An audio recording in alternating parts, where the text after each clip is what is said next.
ମୋତେ ସେହି ରୂପେ ଦିଅ ଦର୍ଶନ,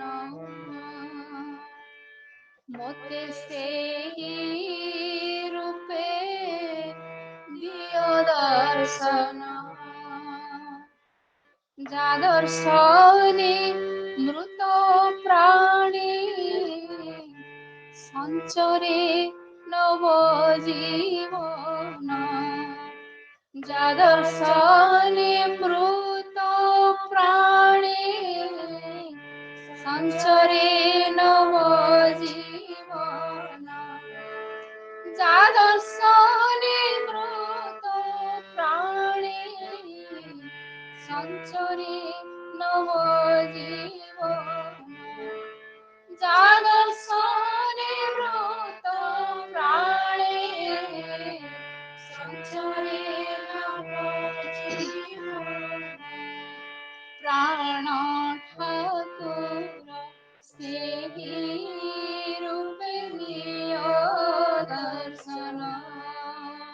ପ୍ରାଣ ଠାକୁର ସେହି ରୂପେ ଦିଅ ଦର୍ଶନ। যা দেখি ভক্ত হৃদয় প্রেমে হইল তন্ময়। যা দেখি ভক্ত হৃদয় প্রেমে হইল তন্ময়। যা দেখি ভক্ত হৃদয় প্রেমে হইল তন্ময়। যা দেখি ভক্ত হৃদয় প্রেমে হইল তন্ময়।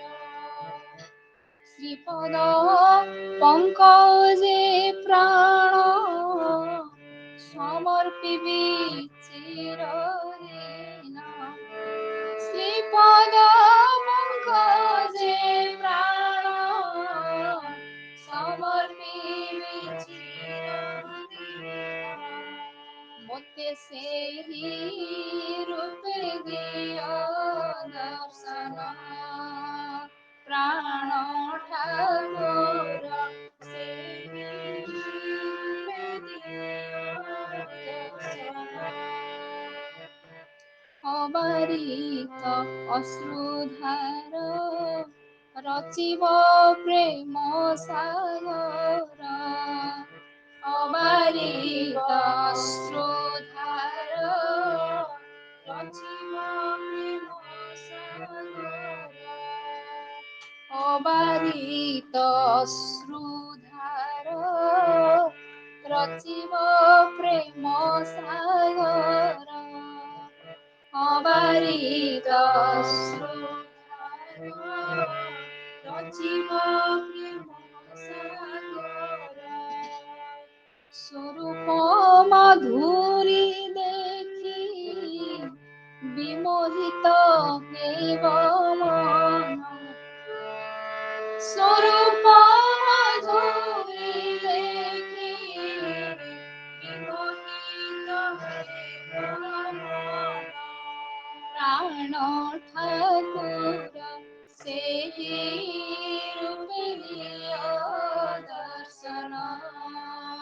ପ୍ରାଣ ଠାକୁର ସେହି ରୂପେ ଦିଅ ଦର୍ଶନ। ଘୁଞ୍ଚିବ ସର୍ବ ସଂଶୟ ଦୂରେ ଯିବ ପାପ ଭୟ।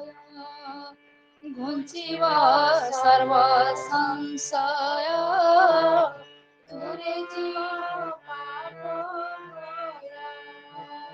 ঘুঞ্চিব সর্ব সংশয় দূরে জীব পাপ ভয়। ঘুঞ্চিব সর্ব সংশয় দূরে জীব পাপ ভয়। ନିର୍ମଳ ହେବ ହୃଦୟ ଧନ୍ୟ ହୋଇବ ଜୀବନ। ନିର୍ମଳ ହେବ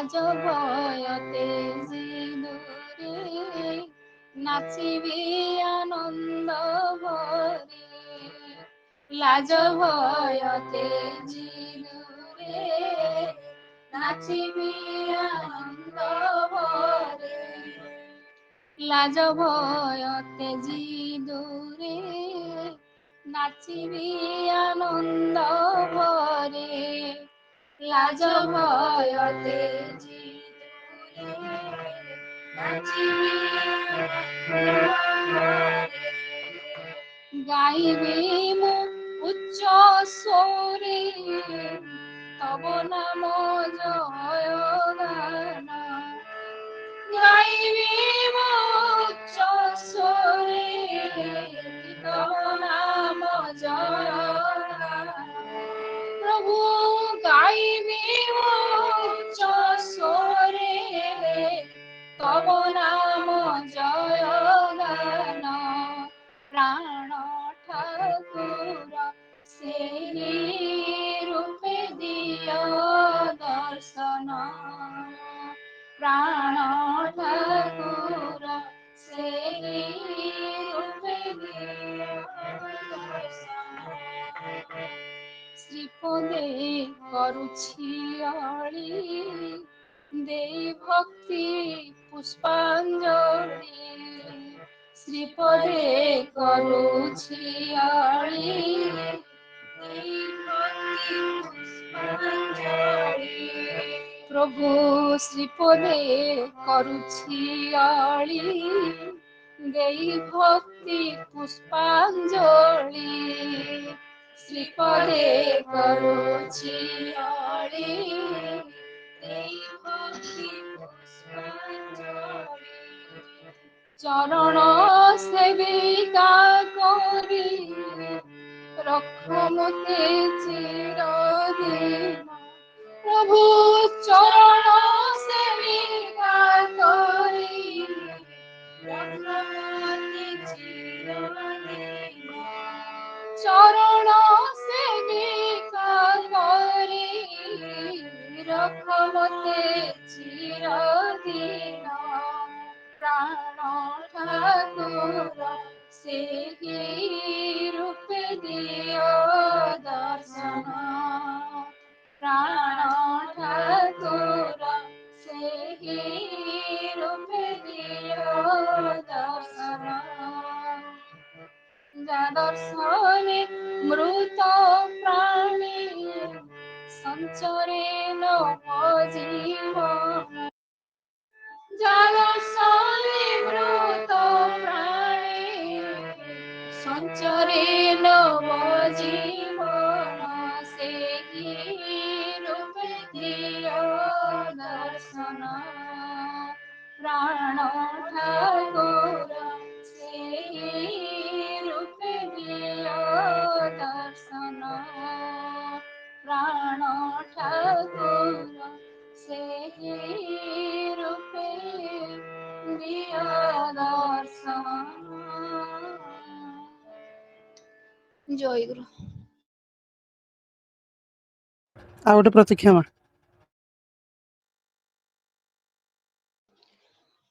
ଜୟ ଗୁରୁ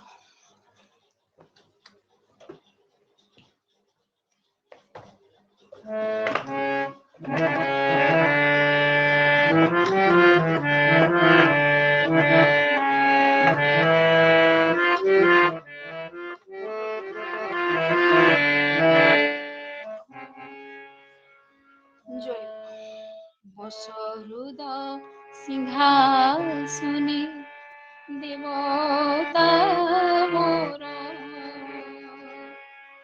বস হৃদয় সিংহাসনে দেবতা মোর পুরিব মনোবাসনা সেবে পর প্রভু পুরিব মনোবাসনা সেবে পর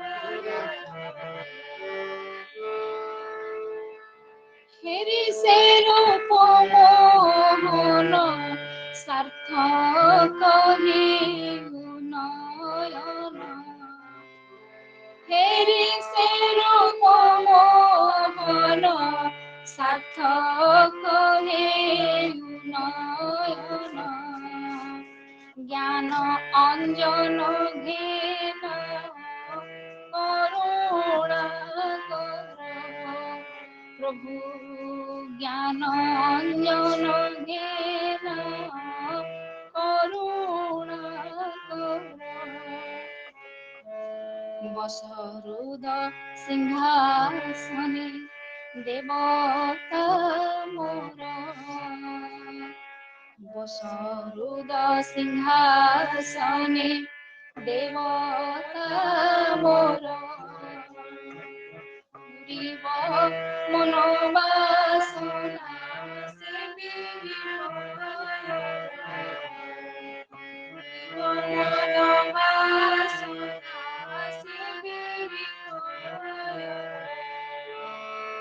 মায়া মোহ ঘোর অপসরু জীবনর মায়া মোহ ঘোর অপসরু জীবনর জ্যোতিরূপ ফুটি উঠু মাগুছি বর জ্যোতিরূপ ফুটি উঠু মাগুছি বর সহৃদ সিংহাসনে দেবতা মোর সহৃদ সিংহাসনে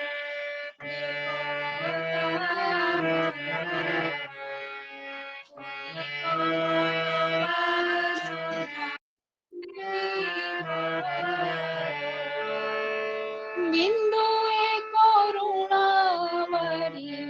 কণ্ঠে দিও কৃপা করি বিন্দু করুণাবরী কণ্ঠে দিও কৃপা করি বিন্দু করুণাবরী কণ্ঠে দিও কৃপা করি বিন্দু করুণাবরী কণ্ঠে দিও কৃপা করি পিপাসিত পুরাণর তৃষানিবার পিপাসিত পুরাণর তৃষানিবার বসহৃদ সিংহাসনে দেবতা মোর বসহৃদ সিংহাসনে দেবতা মোর পুরিব মনোবাসনা সেবিব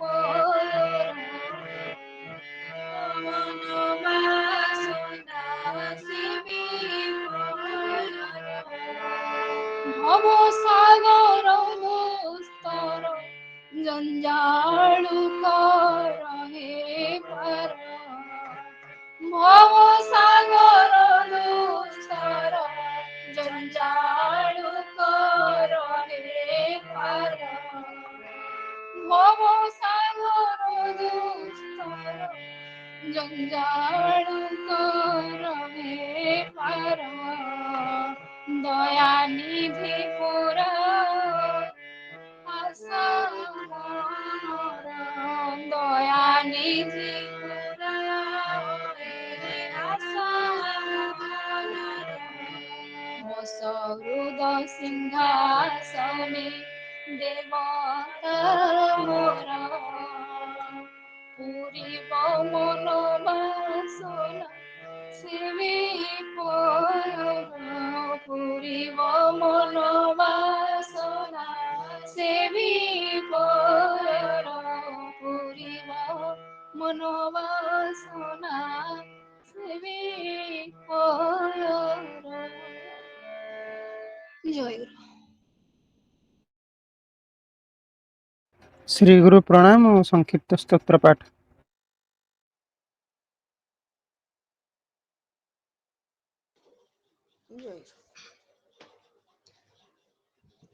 ॐ ब्रह्मानन्दं परमसुखदं केवलं ज्ञानमूर्ति गन्धातीतं गगनसदृशं तत्त्वमस्यादिलक्ष्यम् एकं नित्यं विमलमचलं सर्वधी साक्षिभूतं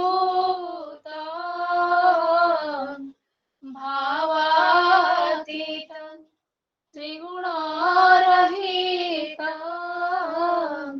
सद्गुरुं तं नमामि। ॐ चैतन्यं शाश्वतं शान्तं ज्ञानातीतं निरञ्जनं बिन्दुनादकलातीतं तस्मै श्रीगुरवे नमः। गुरुब्रह्मा गुरुविष्णु गुरुदेव महेश्वर गुरुदेव परं ब्रह्म तस्मै श्रीगुरवे नमः। अज्ञानतिमिरान्धस्य ज्ञानाञ्जनशलाकया चक्षुरुन्मिलितं येन तस्मै श्रीगुरवे नमः। ज्ञानशक्तिसमारूढः तत्त्वमालाविभूषितं भुक्तिमुक्तिप्रदातारं तस्मै श्रीगुरवे नमः।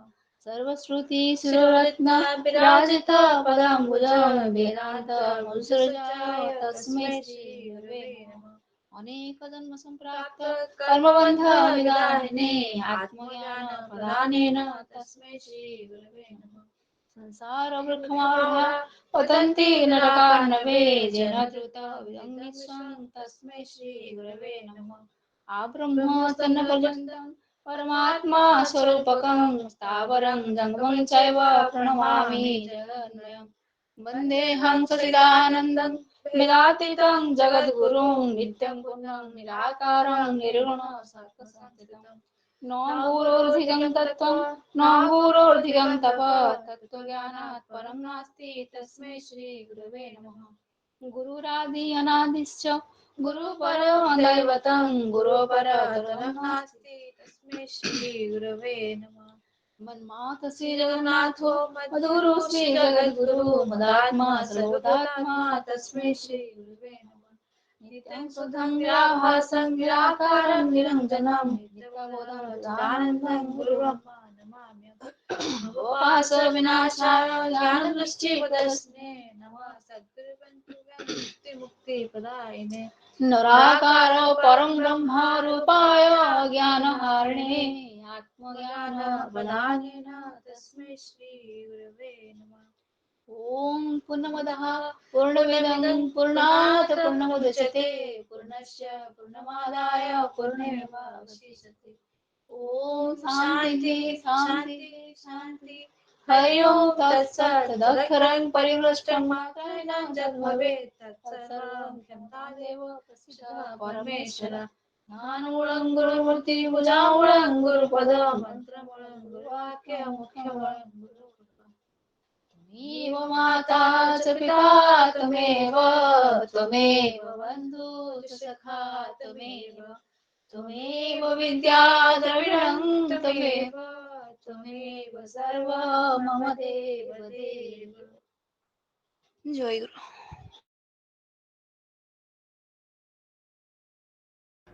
ଜୟ ଗୁରୁ। ଶ୍ରୀ ଶ୍ରୀ ଠାକୁରଙ୍କର ଉପଦେଶ ନିଷ୍କାମ କର୍ମ ସାଧନାର କ୍ଷେତ୍ର।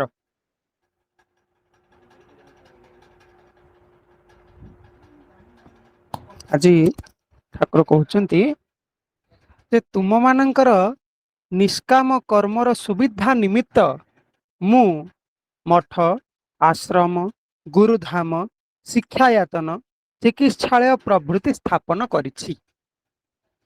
ତୁମମାନଙ୍କର ସର୍ବବିଧ ଶକ୍ତି ସାମର୍ଥ୍ୟ ଦେଇ ଏଗୁଡ଼ିକୁ ଉଜ୍ଜୀବିତ କରି ରଖ।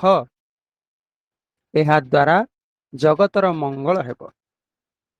ସେହି ସବୁ ପ୍ରତିଷ୍ଠାନର ସଂରକ୍ଷଣ ନିମିତ୍ତ ଠାକୁର ଏତେ କଥା କହିଲେ, ମଠ ଆଶ୍ରମ ଗୁରୁଧାମ ଯୋଉଟା ଆମ ପାଇଁ କଲେ, ତାର ସର୍ବବିଧ ସଂରକ୍ଷଣ ନିମିତ୍ତ ପ୍ରତ୍ୟେକ ମୁଷ୍ଟି ଭିକ୍ଷା ରଖ। ପ୍ରତି ମାସରେ ଯଥାସାଧ୍ୟ ଆର୍ଥିକ ପ୍ରଣାମୀ ପ୍ରଦାନ କର। ଅକ୍ଷୟ ତୃତୀୟାରେ ସାରସ୍ୱତ ମଠକୁ ଓ ଜନ୍ମ ଉତ୍ସବରେ ଶ୍ରୀ ଶ୍ରୀ ଗୁରୁଧାମକୁ ପ୍ରଣାମୀ ପଠାଅ, ସାରସ୍ୱତ ଗ୍ରନ୍ଥାବଳୀ ପ୍ରଚାରରେ ସାହାଯ୍ୟ କର ଏବଂ ଆର୍ଯ୍ୟ ଦର୍ପଣ ଗ୍ରହଣ କର। କଣ ନା ଠାକୁରଙ୍କର ମଠାଶ୍ରମ ରକ୍ଷା ନିମିତ୍ତ ତାଙ୍କ ଜଗଦୀତକର କାର୍ଯ୍ୟକୁ ଉଜ୍ଜୀବିତ କରିବା ନିମିତ୍ତ ସେ କଣ କଣ କରିବାକୁ ଆମକୁ କହିଲେ ନା ପ୍ରଥମେ ମୁଷ୍ଟି ଭିକ୍ଷା ରଖ, ଦୁଇରେ ପ୍ରତି ମାସରେ ଯଥାସାଧ୍ୟ ଆର୍ଥିକ ପ୍ରଣାମୀ ପ୍ରେରଣ କର, ଅକ୍ଷୟ ତୃତୀୟାରେ ସାରସ୍ୱତ ମଠକୁ ଏବଂ ଜନ୍ମ ଉତ୍ସବରେ ଶ୍ରୀ ଶ୍ରୀ ଗୁରୁଧାମକୁ ପ୍ରଣାମୀ ପଠାଅ, ସାରସ୍ୱତ ଗ୍ରନ୍ଥାବଳୀ ପ୍ରଚାରରେ ସାହାଯ୍ୟ କର ଆଉ ଆର୍ଯ୍ୟ ଦର୍ପଣ ଗ୍ରହଣ କର। ମୋର ବ୍ୟାପକ ଇଚ୍ଛାକୁ ରୂପ ଦେବାକୁ ହେଲେ ଗୃହୀ ସନ୍ନ୍ୟାସୀ ସମସ୍ତଙ୍କୁ ସଂଘବଦ୍ଧ ହେବାକୁ ପଡ଼ିବ। ଯେଉଁମାନେ ମୋତେ ଆନ୍ତରିକ ଭାବରେ ସୁଖ ପାଅ, ମୋ ତିରୋଧାନରେ ସେମାନଙ୍କ ଭିତରେ ସଂହତିର ଭାବ ଆହୁରି ବିଶେଷ ଭାବରେ ଫୁଟି ଉଠିବ। ମୋ ଅବର୍ତ୍ତମାନରେ ତୁମେମାନେ ଯଦି ଛିନ୍ନ ଭିନ୍ନ ହୋଇଯାଅ, ତାହେଲେ ବୁଝିବାକୁ ହେବ ଯେ ତୁମେମାନେ ମୋତେ ଠିକ ଠିକ ଭାବରେ ସୁଖ ପାଉନଥିଲ। ମୋତେ ସୁଖ ପାଇବାର ଅର୍ଥ କଣ? ଅର୍ଥ ହେଉଛି ମୋର ବ୍ୟକ୍ତ ଓ ଅବ୍ୟକ୍ତ ଇଚ୍ଛାକୁ ରୂପ ଦେବା ନିମିତ୍ତ ଆପ୍ରାଣ ଚେଷ୍ଟା କରିବା। ମୁଁ ବାରମ୍ବାର କହୁଛି, ମୋତେ ଯେଉଁମାନେ ସୁଖ ପାଅ, ମୋ ଇଚ୍ଛା ଶତଦଳ ରୂପରେ ସେମାନଙ୍କ ଅନ୍ତରରେ ଫୁଟି ଉଠିବ। ମୁଁ ଯେତେ ଦିନ ଯାଏ ସ୍ଥୂଳ ଦେହରେ ରହିବି, ସେତେ ଦିନ ପର୍ଯ୍ୟନ୍ତ ମୋର ପ୍ରତ୍ୟକ୍ଷ ନିର୍ଦ୍ଦେଶ ପ୍ରତି ତୁମମାନଙ୍କର ଆକର୍ଷଣ ରହିବ, କିନ୍ତୁ ମୋର ଅନ୍ତର୍ଧ୍ୟାନ ପରେ ତୁମେମାନେ ମୋ ହୃଦୟର ଭାଷା ମଧ୍ୟ ବୁଝିବାକୁ ସକ୍ଷମ ହେବ। ମୋର ଅନ୍ତର୍ନିହିତ ଇଚ୍ଛାକୁ ମୋ ଅନ୍ତର୍ଧ୍ୟାନ ପରେ ତୁମେମାନେ ଠିକ ଠିକ ଭାବରେ ବୁଝିବା ପାଇଁ। ଜୟ ପ୍ରାର୍ଥନା। ଜୟ।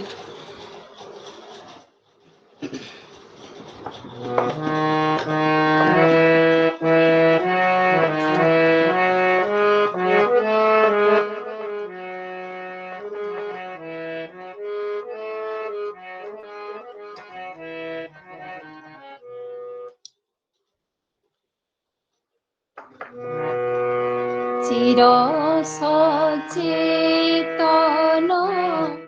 জগত গুরু, চির সচেতন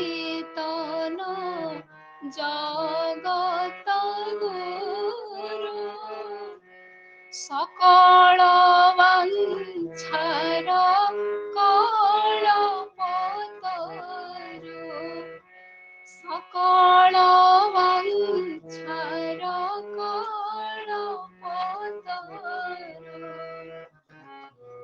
সাক্ষী রূপে তুমি সর্ববুদ্ধির,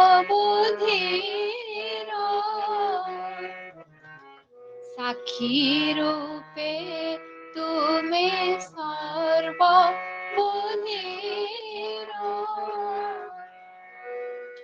বিশ্ব হসে তোমার, বিশ্ব হসে লোভী তোমারি কর, বিশ্ব হসে লোভী তোমারি কর, আশিস দিও ঠাকুর, উজ্জ্বল কিরণ লভি দূর, উজ্জ্বল কিরণ লভি দূর, মালিন্য ଅନ୍ଧାର, ଆଶିଷ ଦିଅ ଠାକୁର।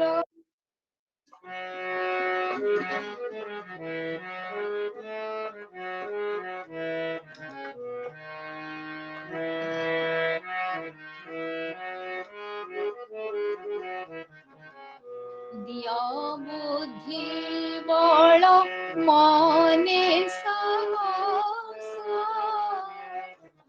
দিয় ବୁଦ୍ଧି ବଳ ମନେ ସାହସ ନିରନ୍ତର ପାଳି ତବ ନିର୍ଦ୍ଦେଶ ନିରନ୍ତର ପାଳି ତବ ନିର୍ଦ୍ଦେଶ ଜନହିତେ ଢାଳି ତନୁ ମାନସ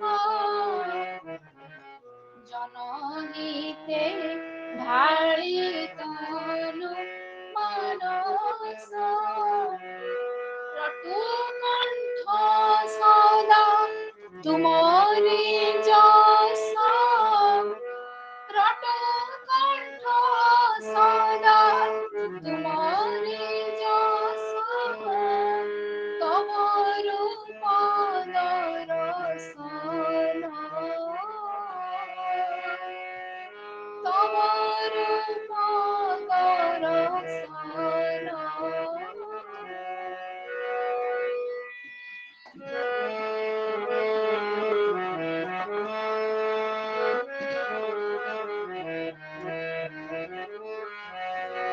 সমরথ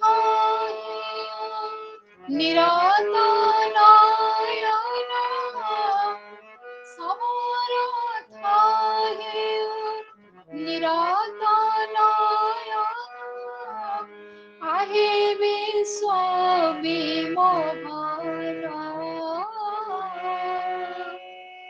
তব রূপ দর্শন তব রূপ দর্শন আহে বিশ্ব বিমোহন জয় গুরু। ଜୟ ଗୁରୁ। ଆଜି ଉପଦେଶରେ ଆମକୁ ଶ୍ରୀ ଠାକୁରଙ୍କର ଉପଦେଶ ନିଷ୍କାମ କର୍ମ ସାଧନା ଉପରେ କହିଥିଲେ। ଠାକୁର ଆମକୁ ଉପଦେଶ ଦେଲେ। ନିଷ୍କାମ କର୍ମ ସାଧନା ଉପରେ ପ୍ରାୟ ସବୁ ଧର୍ମ ବା ସମସ୍ତ ତତ୍ତ୍ୱ ତାହାକୁ ପ୍ରତିପାଦିତ କରିଛନ୍ତି। କାହିଁକି ନା କାମନାଟା ରହୁଛି ବୋଲି ମନୁଷ୍ୟଟା ବାରମ୍ବାର ଜନ୍ମ ହେଉଛି। ଯେତେବେଳେ ଆମର କାମନାଟା ବିନାଶ ହେଇଯିବ ସେତେବେଳେ ମନୁଷ୍ୟ ଜନ୍ମଟା ବାରମ୍ବାର ହବ ନାହିଁ। ସେଇଥିପାଇଁ କି ବାରମ୍ବାର ନିଷ୍କାମ କର୍ମ ସାଧନା ଉପରେ ସମସ୍ତେ ଗୁରୁତ୍ୱାରୋପ କରିଛନ୍ତି। ସେଇ ନିଷ୍କାମ କର୍ମ ସାଧନାକୁ ବେଶ କରିକିରି ଯେତେବେଳେ ନିଷ୍କାମ କର୍ମ ସାଧନାଟା କ'ଣ ନା ଠାକୁର ଆମକୁ ଅତି ସହଜ ଭାବରେ ବୁଝେଇଲେ ଯୋଉଟା ଭଗବାନଙ୍କ ଉଦ୍ଦେଶ୍ୟରେ କରାଯାଏ। ଯୋଉଟା ଗୁରୁଙ୍କ ଉଦ୍ଦେଶ୍ୟରେ ଯୋଉ କର୍ମଟା କରାଯାଏ ସେଇଟା ହେଉଛି ନିଷ୍କାମ କର୍ମ। ମୋ ସଭାପତି ମହାଶୟ ଆଜି ଅନୁପସ୍ଥିତ ଅଛନ୍ତି ଶରୀର ଅସୁସ୍ଥତା ପାଇଁ, ନହେଲେ ସେ ବାରମ୍ବାର ଠାକୁରଙ୍କର ଉପଦେଶକୁ କୋଟ୍ କରି ବୁଝାନ୍ତି। ନିଷ୍କାମ କର୍ମଟା କେମିତି, ଯଦି ତମେ ତାଙ୍କ ଉଦ୍ଦେଶ୍ୟରେ କରିବାକୁ ପାରୁଛ ତେବେ ଏଇ ସ୍ଥୂଳ ଦେହ ଧରି ଗୁରୁ ଭଗବାନଙ୍କର ଶରଣାପନ୍ନ ହୁଏ। ଆଲୋଚନା ମଧ୍ୟରେ ସଭାପତି ମହାଶୟ ବାରମ୍ବାର ବୁଝାନ୍ତି ଆମେ ଯେ ଯେତେବେଳେ ଅର୍ଜୁନ ଭଗବାନ ଯେତେବେଳେ କହିଲେ ଜ୍ଞାନ ଯୁଗ ଆରମ୍ଭ ପୂର୍ବରୁ ଅର୍ଜୁନଙ୍କୁ ଗୀତାରେ ଯେ ମୁଁ ତମକୁ ଯୋଉ ଜ୍ଞାନ ଦବାକୁ କହୁଛି ସେ ଜ୍ଞାନ ମୁଁ ପ୍ରଥମେ ବୈବସ୍ୱତ ମନ୍ୱନ୍ତରରେ ସୂର୍ଯ୍ୟଙ୍କୁ ପ୍ରଦାନ କରିଥିଲି। ଅର୍ଜୁନ ତାଙ୍କୁ ପଚାରିଲେ ଆପଣ ତ ଏବେ ଜନ୍ମ ହେଲେ, ମୋ ମାମୁଙ୍କର ପୁଅ, ଆପଣ କେମିତି ବୈବସ୍ୱତ ମନ୍ୱନ୍ତରରେ ଦେଲେ ସୂର୍ଯ୍ୟଙ୍କୁ? ସେଇଠି ଭଗବାନ ତାଙ୍କୁ କହିଲେ ଯେ ଅଜୋପି ସର୍ଣ୍ଣବେୟାତ୍ମା ଭୂତ ନାମୀ ସ୍ୱରୂପୀ ଶୁନ୍ ପ୍ରକୃତି ସ୍ୱାମଧିଷ୍ଠାୟ ସମ୍ଭବା ଆତ୍ମମୟା। ମାନେ ମୁଁ ଶୋଇଲା ଅଜ, ମୋର ଯାହାଙ୍କର ଜନ୍ମ ନାହିଁ, ଜନ୍ମ ରହିତ ଯିଏ ସେ ହେଉଛନ୍ତି ଅଜ। ଆଉ ସେଇ କଥାଟା ଆଗକୁ ଯାଇ କହିଲେ ଯେ ମୁଁ ଅଜ, ମୁଁ କିନ୍ତୁ ଆସିଛି ଏଠିକି କ'ଣ ପାଇଁ ଆସିଛି ନା ଧର୍ମ ସଂସ୍ଥାପନ ପାଇଁ। ଖାଲି ଏବେ ଆସିନି, ଆଗରୁ ମଧ୍ୟ ଆସିଛି। ଯୋଉଟା ସମସ୍ତେ କଥାଟି ଜାଣନ୍ତି ଯେ ଧର୍ମ ସଂସ୍ଥାପନାର୍ଥାୟ ପରିତ୍ରାଣାୟ ସାଧନ ବିନାଶାୟ ଚ ଦୁଷ୍କୃତାଂ ଧର୍ମ ସଂସ୍ଥାପନାର୍ଥାୟ ସମ୍ଭବାମି ଯୁଗେ ଯୁଗେ। କିନ୍ତୁ ତାପରେ ସେଇ କଥାଟା କହିବାକୁ ଯାଇକିରି ଆଉ ଟିକେ ଆଗକୁ ଯାଇକିରି କହିଲେ ଯେ ମୁଁ ଆସେ ଯେ କିନ୍ତୁ ସମସ୍ତେ ତ ମତେ ଜାଣିପାରନ୍ତି ନାହିଁ। ଯୋଉ କୋଉମାନେ ଜାଣନ୍ତି ନା ବିତରାଗ ଭୟ କ୍ରୋଧା ମାନମୟ ମାମୁପାଶ୍ରିତା ବହବ ଜ୍ଞାନ ତପସ ପୂତ ମାଧବ ମାଗତା। ଯିଏ ବିତ ରାଗ ଭୟ କ୍ରୋଧ ଏ କର୍ମ ସଂସ୍କାର ଏଇ ଉର୍ଦ୍ଧ୍ୱକୁ ଯାଇପାରିବ ସିଏ ହିଁ କେବଳ ମଧ୍ୟ ଜାଣିପାରନ୍ତି। ଠାକୁର ଯେତେବେଳେ ଆସି ପୁରୀରେ ଥିଲେ ତାଙ୍କୁ କେତେ ଜଣ ଜାଣିବାକୁ ପାଇଥିଲେ? ସଂଖ୍ୟା ଲଘୁ, ହାତ ଗଣତି କେତେ ଜଣ ଛାତ୍ର, ତାଙ୍କ ଭିତରେ ଜଣେ ପୁଣି ଠିକ ଠିକ ଭାବରେ ଚିହ୍ନି ପାରିଥିଲେ। ତେଣୁ ସେଇଭଳିଆ କଥା, ସେଇମାନେ ହିଁ ତାଙ୍କୁ ଜାଣିବାକୁ ପାଆନ୍ତି। ସେଇଠୁ ପୁଣି ଅର୍ଜୁନଙ୍କ ମନରେ ଶଙ୍କା ହେଲା ଯେ ତେବେ କଣ ଭଗବାନଙ୍କୁ ଯିଏ ଭଗବାନ ଆସିଛନ୍ତି ତାଙ୍କୁ କିଏ ଚିହ୍ନି ନ ପାରିବ ତାହେଲେ ତ ସେ ଭଗବାନଙ୍କୁ ପାଇପାରିବ ନାହିଁ। ସେଇଠୁ ଭଗବାନ ଗୋଟେ କଥା କହିଲେ ଯେ ଯେ ଯଥା ମା ପ୍ରପଦ୍ୟନ୍ତେ ତାଂସ୍ ତଥୈବ ଭଜାମ୍ୟହଂ ମମ ବର୍ତ୍ତମାନୁ ବର୍ତ୍ତନ୍ତେ ମନୁଷ୍ୟ ପାର୍ଥ ସର୍ବସ୍ୱ। ଯିଏ ମତେ ଯୋଉଭଳି ଭଳିଆ ଭଜନ କରେ ମୁଁ ତାକୁ ସେଇଭଳି ଭଳିଆ ପ୍ରାପ୍ତ ହୁଏ। ଯିଏ ମତେ ଅର୍ଥ ପାଇଁ ପ୍ରୟାସ କରେ ଅର୍ଥ ଭାବରେ ମୁଁ ତାକୁ ଅର୍ଥ ଆକାରରେ ପ୍ରାପ୍ତ ହୁଏ। ଯିଏ ମତେ ଯୋଉ ଭଳିଆ ଭଜନ କରେ ମୁଁ ତାକୁ ସେଇଭଳିଆ ପ୍ରାପ୍ତ ହୁଏ। କାଂକ୍ଷତ କର୍ମଣ ସିଦ୍ଧି ଯଜନ୍ତି ଇହ ଦେବତା କ୍ଷିପ୍ର ହି ମାନୁଷୀ ଲୋକେ ସିଦ୍ଧି ଭବତି କର୍ମଜା। ମାନେ ସେ ଏଇଠି କଥାଟା କହିଲେ ଯେ ମୋ ପ୍ରକୃତ ସ୍ୱରୂପଟାକୁ ନ ଜାଣିପାରି ମୁଁ ପ୍ରକୃତି ରୂପେ ମୋ ସେବାରେ ନିରତ ନ ହେଇକରି ମୋ ଠାରୁ ଗୁଡେ ଏଣୁ ସେଣୁ ଗୁଡେ ଜିନିଷ ସୃଷ୍ଟି ମାଗିଥାନ୍ତି। କ୍ଷିପ୍ର ହିଁ ମାନୁଷେ ଲୋକେ ସିଦ୍ଧିର୍ ଭବତି କର୍ମଜା। ମାନେ ମନୁଷ୍ୟ ବୁଦ୍ଧି ଟା ଏତେ କ୍ଷିପ୍ର ମନୁଷ୍ୟ ଭାବେ ପଇସା ଧନ ସମ୍ପତ୍ତି ଏଇ ସବୁ ଜିନିଷ ଭଗବାନଙ୍କ ଠାରୁ ଅତି ଗୁରୁତ୍ୱପୂର୍ଣ୍ଣ। ସେଇଥିପାଇଁ କି ଦେବତା ମାନେ ମୋ ଠାରୁ ସୃଷ୍ଟି ହେଇଛନ୍ତି ଅଥଚ ନିଜର ଏଇ ସାଧାରଣ ମନୁଷ୍ୟ ବୁଦ୍ଧିରେ ଅର୍ଥ ଧନ ଜନ ପ୍ରତିପତ୍ତି ଲୋଭରେ ମୋ ଠାରୁ ମତେ ନ ମାଗିକିରି ଏଇ ଆକାଂକ୍ଷା କୁ ସିଦ୍ଧି କରିବା ପାଇଁ ଯେ କ୍ଷୁଦ୍ର ଲାଳସା ଜୀବନରେ ଅଛି ତାକୁ ସିଦ୍ଧି କରିବା ପାଇଁ ଯଜନ୍ତ ଇହ ଦେବତା ସେ ତାଙ୍କୁ ସେଇ ଦେବତା ମାନଙ୍କୁ ସନ୍ତୁଷ୍ଟ କରି ସେ ନିଜର ଯୋଉ ଇପ୍ସିତ ଫଳ ପ୍ରାପ୍ତ କରିବାକୁ ଚାହାନ୍ତି। କିନ୍ତୁ ହେ ଅର୍ଜୁନ ଏହା ଦ୍ଵାରା କଣ ହୁଏ ନା ଏହା ଦ୍ଵାରା କର୍ମବନ୍ଧନ ଟା ଆହୁରି ସୃଷ୍ଟି ହୁଏ। ଯୋଉ ଜିନିଷ ଟା କାମନା କଲ ତା ଦ୍ଵାରା ତମ ଭିତରେ ଏତେ ବନ୍ଧନ ସୃଷ୍ଟି ହେଲା। ତେଣୁ ତମେ ବନ୍ଧନରୁ ମୁକ୍ତି ହେବା ପାଇଁ ଜଗତକୁ ଆସିଛ। ପ୍ରକୃତରେ କଥାଟା କଣ ତାପରେ ଇଏରେ କହିଲେ ଯେ ଚାତୁର୍ବର୍ଣ୍ଣ୍ୟଂ ମୟା ସୃଷ୍ଟଂ ଗୁଣ କର୍ମ ବିଭାଗଶ ତସ୍ୟ କର୍ତ୍ତାରମପି ମାଂ ବିଦ୍ଧ କର୍ତ୍ତାରମ୍ ଅବ୍ୟୟମ୍। ଏ କର୍ମବନ୍ଧନ ଛିନ୍ନ କରିବା ପାଇଁକି ମୁଁ ଚାରିଟା ବର୍ଣ୍ଣ ସୃଷ୍ଟି କରିଛି। ସେଇ ଚାରିଟା ବର୍ଣ୍ଣ ଅନୁସାରେ ନିଜ ନିଜ ବର୍ଣ୍ଣ ଜନିତ କାର୍ଯ୍ୟ କଲେ ସମସ୍ତଙ୍କର କର୍ମକ୍ଷୟ ହବ ବା ସେମାନେ ନିଷ୍କାମ କର୍ମରେ ପ୍ରବୃତ ଆଡକୁ ଧୀରେ ଧୀରେ ଯିବେ। ଆମ ସତ୍ୟ ଯୁଗରେ ଯେତେବେଳେ ଭଗବାନ ପ୍ରଥମେ ଜଗତ ସୃଷ୍ଟି କଲେ ସେତେବେଳେ ପ୍ରଥମେ ବ୍ରହ୍ମା ସୃଷ୍ଟି ହେଲେ। ବ୍ରହ୍ମାଙ୍କୁ ଭଗବାନ କହିଲେ ତୁମେ ସଂସାର ସୃଷ୍ଟି କର। ବ୍ରହ୍ମା ସୃଷ୍ଟି କଲେ ପ୍ରଜାପତିଙ୍କୁ ଆଦେଶ କଲେ ତମେ ଯାଅ ସଂସାର ତିଆରି କର। ପୁଣି ମନୁଙ୍କୁ ସୃଷ୍ଟି କଲେ ମନୁଙ୍କୁ କହିଲେ ତମେ ଯାଅ ସଂସାର ସୃଷ୍ଟି କର। ଆଚ୍ଛା ବ୍ରହ୍ମା କଣ ପାଇଁ ସଂସାର ସୃଷ୍ଟି କଲେ ଭଗବାନ ତାଙ୍କୁ କହିଥିଲେ ବୋଲି। ଭଗବତ କର୍ମ ବା ନିଷ୍କାମ କର୍ମ ଭଗବାନ ତାଙ୍କୁ କର୍ମରେ ପ୍ରଯୁକ୍ତ କଲେ ତାଙ୍କ ଜ୍ଞାନ ଟା ସେଆ ଥିଲା। ପ୍ରଜାପତି ଯେତେବେଳେ ହେଲେ ସିଏ ତାଙ୍କ ପିତା ଭଗବାନଙ୍କର ଆଦେଶ ଟାକୁ ପାଳନ କଲେ ସିଏ ବି ରହିଲା ନିଷ୍କାମ କର୍ମ। ପ୍ରଜା ଯେତେବେଳେ ସୃଷ୍ଟି ହେଲେ ସିଏ ତାଙ୍କ ପ୍ରଜାପତିଙ୍କର ଆଜ୍ଞାକୁ ପାଳନ କଲେ ସିଏ ବି ନିଷ୍କାମ କର୍ମ ପ୍ରଜାଙ୍କର ନିଜର କିଛି କାମ ନଥିଲା। ଏବଂ ପ୍ରତ୍ୟେକ ଷ୍ଟେପ୍ ବାଇ ଷ୍ଟେପ୍ ଯେତେବେଳେ ଗୋଟିଏ ସ୍ତରରୁ ଅନ୍ୟ ଗୋଟେ ସ୍ତରକୁ ଯାଉଥିଲା ପ୍ରତି ସ୍ତରରେ କୁହାଯାଉଥିଲା ତୁମେ ମାନେ ଭଗବାନଙ୍କ ସୃଷ୍ଟିକୁ ଏଇ ଆଗେଇ ନବାକୁ ଜଗତରେ ସୃଷ୍ଟି ହେଇଛ ସେଇଟା ହଉଛି ତମର କାର୍ଯ୍ୟ। ଏଇ କଥାଟାକୁ କୁହାଗଲା ଆଶ୍ରମ। ସତ୍ୟ ଯୁଗରେ ଏଇ କଥାଟା ଥିଲା। ଯେତେବେଳେ ଯୋଉ କାର୍ଯ୍ୟ ସେମାନେ କରୁଥିଲେ ସର୍ବପ୍ରଥମେ ମନେ ରଖୁଥିଲେ ଯେ ଆମେ ଭଗବାନଙ୍କ ଇଏରେ ଜଗତକୁ ଆସିଛୁ ଭଗବାନଙ୍କ ଉଦ୍ଦେଶ୍ୟରେ କାମଟା କରୁଛୁ। ସେଥିପାଇଁ ସଂସାର ଟା ଆଗକୁ ଯିବ ସୃଷ୍ଟିଟା ଆଗକୁ ଯିବ ମାନେ ତ ସଂସାର କରିବେ। ସଂସାର କଲା ମାନେ କାମନା ଆସିଲା କାମନା ଟା କେମିତି ବିନାଶ ହବ। ସେଥିପାଇଁ ସେ ଚାରିଟା ସୋପାନ ରଖିଲେ ବ୍ରହ୍ମଚର୍ଯ୍ୟ ଗାହସ୍ଥ୍ୟ ବାନପ୍ରସ୍ଥ ସନ୍ନ୍ୟାସ। ବ୍ରହ୍ମଚର୍ଯ୍ୟରେ କଣ ହଉଥିଲା ନା ପ୍ରଥମେ ସଚେତନତା କରାହଉଥିଲା। ତମ ମାନେ ବର୍ତ୍ତମାନ ସଂସାରକୁ ପ୍ରବେଶ କରିବ ସାବଧାନ ହେଇ ଚଳିବ। କାହିଁକି ନା ସଂସାର ଏଇଆ ସଂସାରରେ ଏମିତି ସଂସାରରେ ଏଇ ବିପଦ ମାଡିବାର ସମ୍ଭାବନା ଅଛି ତେଣୁ ସଚେତନତା ଅବଲମ୍ବନ କରି ଚଳିବ। ସଂସାର ଭିତରେ କିଛି ସମୟ ରହିବା ପରେ ସେ ସମୟ ମଧ୍ୟ କୁହାଯାଉଥିଲା ତମାନେ ସଂସାର ଏଇ ଭାବ ରଖି ଚଳିଲେ ସଂସାର ବନ୍ଧନ ତମକୁ ଆକୃଷ୍ଟ କରିପାରିବ ନାହିଁ। ସଂସାର ଆଶ୍ରମରେ କିଛି ଦିନ ରହିଲା ପରେ ଯୋଉମାନେ ଆସକ୍ତ ହଉଥିଲେ, ସପୋଜ ଜଣେ ଆସକ୍ତ ହେଇଗଲା, ସେ ବାନପ୍ରସ୍ଥକୁ ଯାଉଥିଲା, ବଣରେ ରହିକିରି କେମିତି ସଂସାର ଠାରୁ ଦୂରେଇ ଯାଇକିରି ପୁଣି ଭଗବାନଙ୍କ ଆଡିକି ଆକର୍ଷିତ ହବ। କାରଣ ସୃଷ୍ଟିକୁ ଆଗକୁ ନବା ଅର୍ଥ କଣ ନା, ଗୋଟେ ପିତା ଉପଯୁକ୍ତ ଦାୟାଦଟିଏ ପୁତ୍ରଟିଏ ସୃଷ୍ଟି କରି ସଂସାରକୁ ଅର୍ପଣ କରିବା। ଭାଇ ସଂଘ ସେବକ ଏଟା ସୁନ୍ଦର ଭାବରେ ଲେଖିଛନ୍ତି, ପିତାମାତାଙ୍କର ଆଦର୍ଶ, ଜନକ ଜନନୀଙ୍କର କର୍ତ୍ତବ୍ୟ ଯେ ଖାଲି ପୁତ୍ର ଜନ୍ମ କରିଦେଲେ ପିତୃ ଋଣରୁ କେହି ମୁକ୍ତ ହୋଇଯାଏ ନା।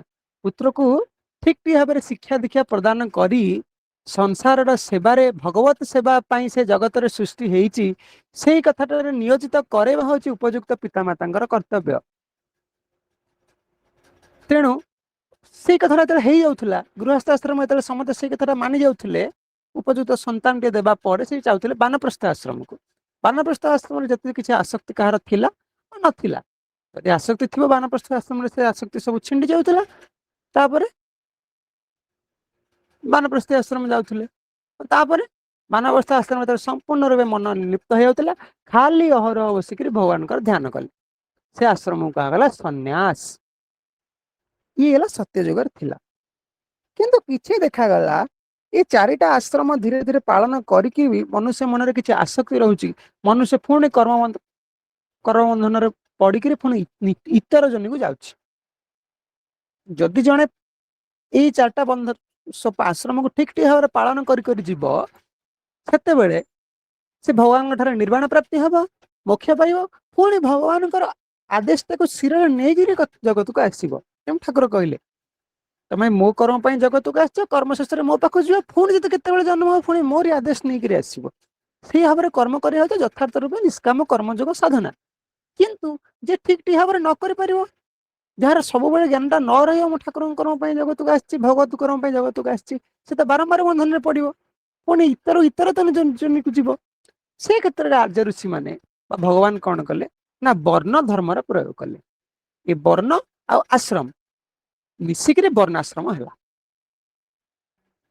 ବର୍ଣ୍ଣ କଣ ନା, ବ୍ରାହ୍ମଣ, ବୈଶ୍ୟ, ଶୂଦ୍ର, କ୍ଷତ୍ରିୟ, ଚାରିଟା ବର୍ଣ୍ଣ ସୃଷ୍ଟି ହେଲେ। ଯୋଉମାନଙ୍କର ଦେବ ଦ୍ୱିଜରେ ଭକ୍ତି, ଦୈବୀ ଗୁଣ, ସାତ୍ଵିକ ଗୁଣ ପ୍ରାବଲ୍ୟ ଥିଲା, ସେମାନେ ବ୍ରାହ୍ମଣ୍ୟ ଧର୍ମକୁ ଗଲେ। ଯୋଉମାନଙ୍କର ସତ୍ୱଗୁଣ ଅଧିକ, ସାମାନ୍ୟ ରାଜସିକ ଧର୍ମ ଥିଲା, ସେ କ୍ଷତ୍ରିୟ। ଯୋଉମାନଙ୍କର ସାତ୍ଵିକ କମ, ରାଜସିକ ଅଧିକ, ତାମସିକ କମ, ସେ ହେଲେ ବୈଶ୍ୟ। ଆଉ ଯୋଉମାନଙ୍କର ରଜଗୁଣ କମ, ତମ ଗୁଣ ଅଧିକ, ସେ ହେଲେ ଶୂଦ୍ର। ଗୁଣ ଭେଦର ସୃଷ୍ଟି ହେଲା। ସେଇ ଯୋଉ ଗୁଣ ଅନୁଯାୟୀ ଯିଏ ବ୍ରାହ୍ମଣ, ତାର ସାତ୍ଵିକ ଗୁଣ, ସେ ଦେବ ଦ୍ୱିଜଙ୍କର ପୂଜା କରିବ। ଏଇଭଳି ଭାବରେ ଚାରିଟା ଏକ ବର୍ଣ୍ଣରେ, ଚାରିଟା ସମାଜରେ ଚାରି ପ୍ରକାର ବର୍ଣ୍ଣରେ ବିଭାଗ କରାଗଲା ଭୋଗ ଲୋକମାନଙ୍କୁ। ଏବଂ ଯାହାଙ୍କ ପାଖେ ଯୋଉ ଗୁଣ ଅଛି, କୁହାଗଲା ତମେ ସେଇ ଗୁଣଟାକୁ ଠିକ ଭାବରେ ଆଚରଣ କଲେ, ସେଇ ଗୁଣଟା ଠିକ ଭାବରେ ତମେ ପାଳନ କଲେ, ତମର କଣ ହବ, ତମେ ଧୀରେ ଧୀରେ ମୋକ୍ଷ ମାର୍ଗରେ ବା ଉନ୍ନତି, ଆଧ୍ୟାତ୍ମିକ ଉନ୍ନତି ମାର୍ଗରେ ଗତି କରିବ। ସେଇ ଗୋଟାକ ହଉଛି କର୍ମକ୍ଷୟ ବା ଗୁଣକ୍ଷୟ। ଗୁଣକ୍ଷୟ ପାଇଁ ଅପର ଦିଗରେ ଆଚରଣ ନିଷ୍କାମ କର୍ମ ସେ କହିଲେ, ତାର ଅର୍ଥଟା ହଉଛି, ଯାହାଙ୍କ ପାଖେ ଯୋଉ ଗୁଣଟା ଅଛି, କିଏ ଭଲ ଫୁଲ ଗୁନ୍ଥି ପାରୁଛି, ସିଏ ଯାଇକିରି ଠାକୁରଙ୍କ ପାଇଁ ସାର ଗୁନ୍ଥିଲେ ତାର ଗୁଣକ୍ଷୟ ହୁଏ। କିଏ ଭଲ ରୋଷେଇ କରିପାରୁଛି, ସେ ଠାକୁରଙ୍କ ପ୍ରସାଦ ରନ୍ଧନ କଲେ ତାର ଗୁଣକ୍ଷୟ ହୁଏ। କିଏ ଭଲ ସଙ୍ଗୀତ ଗାଇପାରୁଛି, ସେ ଠାକୁରଙ୍କ ପାଖରେ ସଙ୍ଗୀତ ଗାୟନ କଲେ ତାର ଗୁଣକ୍ଷୟ ହୁଏ। କିଏ ଭଲ ବାଢି ପାରୁଛି, ତାର ଠାକୁରଙ୍କ ପାଖରେ ସେବା କଲେ ତାର ସେଇ ଗୁଣଟା କ୍ଷୟ ହୁଏ। ସିଏ ଗୋଟା ହଉଛି ଗୁଣକ୍ଷୟ। ଯାହା ପାଖରେ ଯୋଉ ଗୁଣଟା ଅଛି, ସିଏ ଯଦି ଆଶ୍ରମ ମଠ ଆଶ୍ରମ ସେଇ ସେବାଟା ସମ୍ପାଦନ କରନ୍ତି, ତାହେଲେ ତାଙ୍କର ସେଇ ଗୁଣଟା କ୍ଷୟ ହବ, ସିଏ ଧୀରେ ଧୀରେ ଉନ୍ନତି ଆଡକୁ ଯିବ। ସେଇ କଥାରେ ସେ ଆଜି କହିଲେ ଯେ ତମମାନଙ୍କ ଉନ୍ନତି ପାଇଁକି ମୁଁ ଏ କଥା ନିଷ୍କାମ କର୍ମ କ୍ଷେତ୍ର ସୃଷ୍ଟି କରିଛି।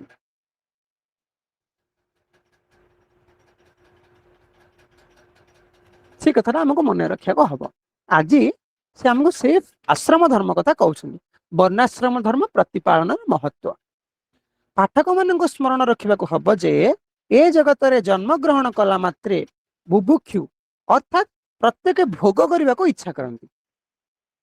ଏହି ବୁଭୁକ୍ଷା ହିଁ ଅଶାନ୍ତି।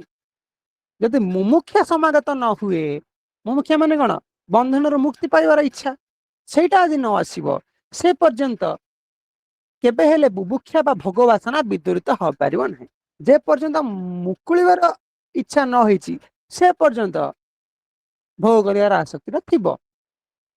जे पर्यंत भगवत अभाव रे आमर किभली क्षति होउची, भगवान का अभाव रे आमर किमिति क्षति होउची, ए धारणा समस्त मन रे जागृत कराई दिया न जाइछि, से पर्यंत भोग करिवार इच्छाटा केबे हेले संसार रे लोप पाइबो नाही, किंबा जीवन रे भोग द्वारा केबे हेले शांति लाभ होई परिबो नाही। ए जगत रे शांति स्थापनर प्रधान कौशल हेउची ब्राह्मणत्व सहित क्षत्रियत्वादिर चतुर्वर्ण भावर संयोग। यह को वर्णाश्रम धर्म कहा जाए। उच्च तत्व ज्ञान संपन्न ब्राह्मण बा ब्रह्मज्ञ श्री गुरुदेव निकटरू सत्य ज्ञान लाभ करने विधेय। से ही ज्ञान को क्षत्रिय और वैश्य माने निज निज तेज वीर्य बल शक्ति और अर्थ सामर्थ्य द्वारा जगत रे आचरण पूर्वक प्रचार करवा दरकार। जहाँ पके जो गुण अच्छी सी जो ज्ञानटा ब्राह्मण ठार आहरण कले से जगतटा को जगत रे आचरण द्वारा प्रचार करवा दरकार। यह व्यतीत अन्य कौन सी उपाय आध्यात्मिक ज्ञान लाभ हो पारिबो नाही। ज्ञान लाभर अपर नाम इष्ट सिद्धि, तेणु आध्यात्मिकता ही प्रकृत शांति पथ। अतएव जगत रे शांति स्थापनर प्रधान उपाय होउछि जे दशविध आध्यात्मिक नीति सम्मत भाव रे निजको गठन करी प्राच्य वर्णाश्रम धर्म माध्यम रे अर्थात सही धर्मर कार्यकारी विधि निषेध गुड़िक समाज रे प्रचलन करिबा। वर्णाश्रम धर्म कहले चतुर्वर्ण आउ चतुर आश्रम ई पद्धति को बुझा जोटा आम आलोचना करथिलु। अच्छा से जो कथा से हम कहले ता पूर्वरु ता परे उपदेश ठाकुर आ गोटे कथा कहले सी जो निष्काम कर्म क्षेत्रटा सृष्टि हो गला तमे से निष्काम कर्म कल से क्षेत्रटा रक्षा केमती हम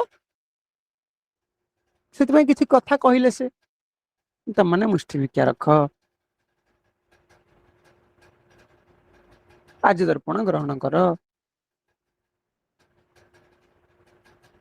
जन्मोत्सव गुरुधाम को प्रणाम प्रण कर सारस्वत मठ को अक्षय तृतीय प्रणाम प्रण कर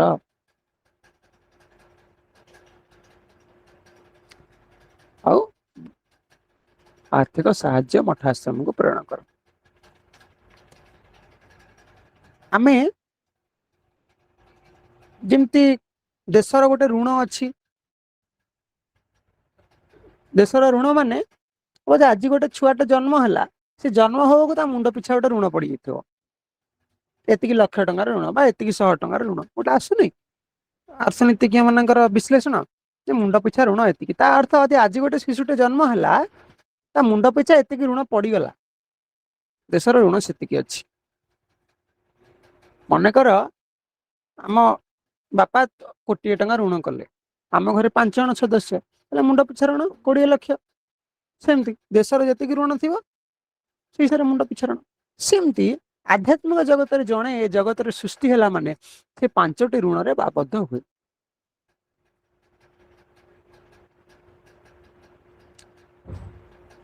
कौन ना पितृण देवऋण ऋषि ऋण भूत ऋण नृ ऋण नर ऋण बा नर ऋण नृ ऋण बा नर ऋण ये जो 5टा को ऋण कौन 5टा ऋण पितृण कौन पाई ना एटा आम कहते आम पिता आमको जन्म कले आमको सुयोग्य संतान करी गढ़ी तोड़े आमे जदि गोटे जगत को सुयोग्य संतान टे न दे पारिबा तेबे हम पितृण रु मुक्त हेले ना।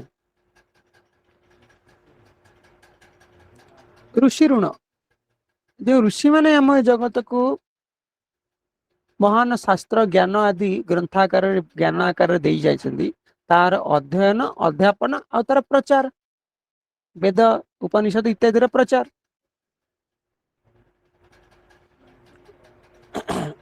तापरे राजा ए देशर जी राजा प्रजापति मनु सी संसार को प्रतिपालन करुछन्ती तांकर आमे कौन दउछ किछ तो दउना तांकर ऋण देवता माने इंद्र यथा समय बारी वर्षण करुछन्ती सूर्य यथा समय सूर्यालोक प्रदान करुछन्ती वायु देवता अछन्ती बोली निश्वास प्रश्वास नहीं कि बंचीचे तांको आमे कौन दउछे एटा हला देव ऋण। भूत ऋण गछटू आम फल पनीपरिया आदाय करुचे प्रकृति जल नौचे यहाँ भूत भौतिक जगत ऋण से भूत ऋण से जो चतुराश्रम और वर्णाश्रम पद्धति थिला ना ये वर्णाश्रम और चतुराश्रम पद्धति ये कथा सब हो जाउथला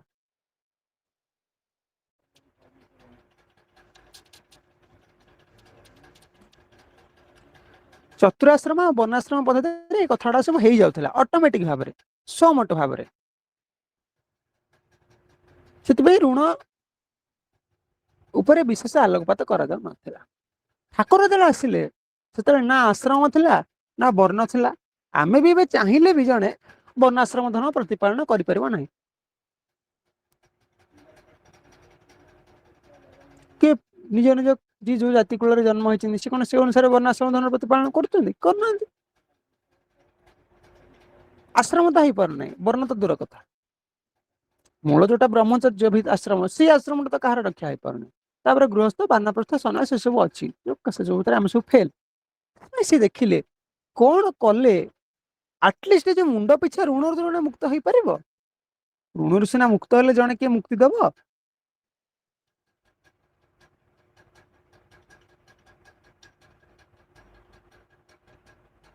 जड़े बैंक कर्मचारी बैंक चाकरी कर बैंक लाख टकर लोन नहीं चाकरी सैला बैंक रू मुकुल पारुनी कहीं से ऋण सुधिनी जीव कुआडे सीना बाप मरीगले पुओ सुझीव आध्यात्मिक जगत ସେଇଟା नुहे ना जी जो सुझीव रे बाबा से पांचटा नियम प्रवर्तन कले से पांचटा नियम से नियम पंचक से नियम पंचक ठाकुर प्रथम आदेश आर्य दर्पण ग्रहण मो शिष्यत्वर लक्षण तुम्हें माने जदि आर्य दर्पण ग्रहण न कर ताले मु तुम मान किभली रूपे शिष्य बोली मन करि परिबी माने आर्य दर्पण जो माने ग्रहण करुथिबे सेटा तांग शिष्यत्वर लक्षण आइडेंटिटी कार्ड 1340 साल जलपाईगुड़ी सारस्वत आश्रम बा जोड़पाकड़ी सारस्वत आश्रम रे जो सार्वभौम भक्त सम्मेलन होता तार विवरणी तार परवर्ती वर्ष माघ संख्यार बाहर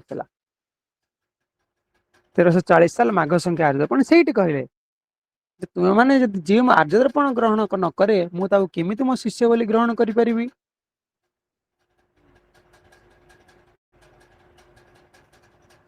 तेणु यही आर्यदर्पण द्वारा कौन हुए आर्यदर्पण रे श्री श्री ठाकुर उपदेश उपनिषद कथा ये सब कथा गुड़ा बाहर ता द्वारा कौन हुए ना ज्ञानर प्रचार एवं प्रसार हुए ता द्वारा आम ऋषिणी ऋण मुक्त हुए श्री श्री ठाकुर होचंदी जने ऋषि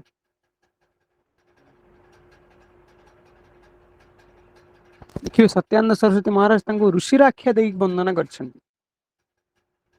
नर रेहधारी देव ऋषि आउ तापर कहले गुरुधाम को जन्मोत्सव रे प्रणामी प्रेरण कर सी हूँ आम गुरु पिता पितांक जन्मोत्सव यथा विधि रूपे जो अनुष्ठित होचे से अनुष्ठान को जत्किंचित 10 टंका यथासाध्य देखीचु कि भाई अच्छा चाउल 10-15 केजी प्रेरण कर दी बंगीय गुरु भाई मैंने इतनी निष्ठा कहवा कथा नहीं जहाँ आम पाखे अच्छी प्रणामी तो से तुम टंका पैसा मांगी जहाँ मोर साध्य मत प्रेरण करवा जहाँ आम पाखे अच्छी पत्र पुष्पं फलम तोयम जहाँ आम पाखे अच्छी पत्र पुष्प फल जल जहाँ आम पाखे अच्छे से अर्पण करवाटा हूँ प्रणामी प्रणाम कर जो जिनसा दिया जाए सेटा हूँ प्रणामी आउ अक्षय तृतीय गुरुधाम को सारस्वत मठ को प्रणाम कर सारस्वत मठ रे जगतगुरु आसन अच्छी नित्य प्रत्यह से होम यज्ञ चंडीपाठ ଶ୍ରୀ ଶ୍ରୀ ଠାକୁରଙ୍କର ଆରାଧନା ଏସବୁ ଚାଲିଛି। ସେଇ କାର୍ଯ୍ୟରେ ଅକ୍ଷୟ ତୃତୀୟାରେ ପ୍ରେରଣ କଲେ ଠାକୁର କହୁଛନ୍ତି ଆମେ ଦେବଋଣରୁ ମୁକ୍ତି ହବା। ଆଉ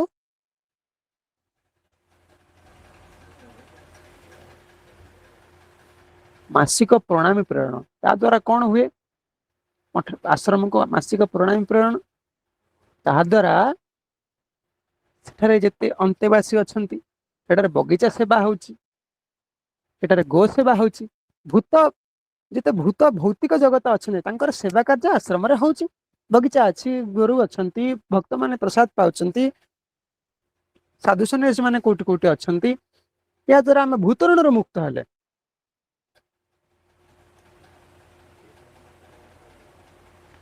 ଆଉ ମୁଷ୍ଟିପିକା କଥାଟା ଯୋଉ କୁହାଗଲା, ମୁଷ୍ଟିପିକାର ମହିମାଟା ଅପରମ୍ପାର। ମୋର ଅନେକ ଜାଗାରେ ଅଙ୍ଗେ ନିଭେଇବା କଥା, ଅନେକ ଜାଗାରେ ଦେଖିଛି 5 ଜଣଙ୍କ ପାଇଁ ରୋଷେଇ ହେଇଥିବ, 7 ଜଣ 10 ଜଣ ଆସି ପହଞ୍ଚିଗଲେ ମୁଷ୍ଟିପିକା ରଖାଯାଉଥିବା ଘରେ କେବେ ହେଲେ ଅନ୍ନର ଅଭାବ ହୁଏ ନାହିଁ। ସେ ପ୍ରସାଦ ହେଇଯାଏ ନା, ଅନ୍ନପୂର୍ଣ୍ଣାଙ୍କର ପ୍ରସାଦ। ଆମେ କହୁନା ଅନ୍ନପୂର୍ଣ୍ଣା ଭଣ୍ଡାର। ଆମେ ମୁଷ୍ଟିପିକା କେମିତି ରଖାଯାଏ? ଠାକୁର ବୁଝେଇଛନ୍ତି, ତମେ ଚାଉଳ ଆଣିଲ ରୋଷେଇ କରିବା ପାଇଁ, ସେଥିରେ ଗୋଟିଏ ମୁଠା କାଢିକିରି ଠାକୁରଙ୍କ ନାଁ ନେଇକି ରଖିଲ। ଯୋଉ ଅସୁବିଧା ଯୋଉମାନଙ୍କର ଅଛି, କିଛି ପ୍ରଣାମୀ ଠାକୁରଙ୍କ ମୁଣ୍ଡରେ ଲଗେଇ ରଖିଲେ ରୋଷେଇ କରିବା ପୂର୍ବରୁ। ଯୋଉମାନଙ୍କ ଅସୁବିଧା ଅଛି, ଯୋଉମାନଙ୍କ ସୁବିଧା ଅଛି ଚାଉଳ ରଖିଲେ।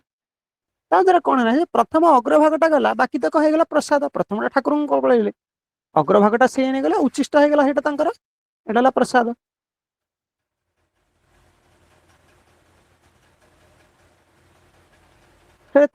ସବୁଦିନ ଆମେ ଯାହା କଲେ ସେଟା ହେଇଯିବ ପ୍ରସାଦ।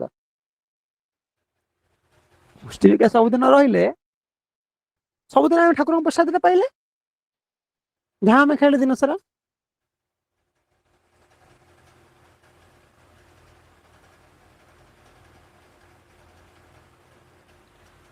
ସଂଗ୍ରାମ ଖଣ୍ଡରେ, ସଂସାର ପ୍ରତି ସଂଗ୍ରାମ ଖଣ୍ଡରେ, ତାକୁ ପରିଚାଳକ ମହାଶୟ ଅତି ସୁନ୍ଦର ଭାବରେ ବର୍ଣ୍ଣନା କରିଛନ୍ତି ଯେ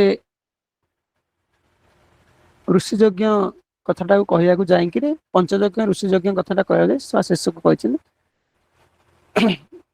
ଯଜ୍ଞ କ୍ରିୟା ମଧ୍ୟ ଦେଇ ଶ୍ରୀ ଶ୍ରୀ ଠାକୁର, ମୁଷ୍ଟିଭିକ୍ଷା ସଂରକ୍ଷଣ ମଧ୍ୟ ଦେଇ ଶ୍ରୀ ଶ୍ରୀ ଠାକୁର ଯଜ୍ଞ କ୍ରିୟାର ପୁନଃ ପ୍ରବର୍ତ୍ତନ କରିଦେଇ ଯାଇଛନ୍ତି।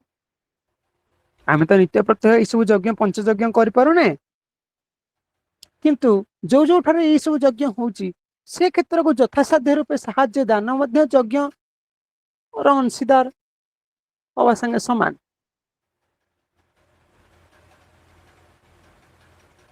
ଶିଶୁକୁ ଅତି ଗୁରୁତ୍ୱପୂର୍ଣ୍ଣ କଥାଟେ କହିଲେ, ଯଦି ଶିଷ୍ୟ ଭକ୍ତ ମାନଙ୍କ ମଧ୍ୟରେ କେବେ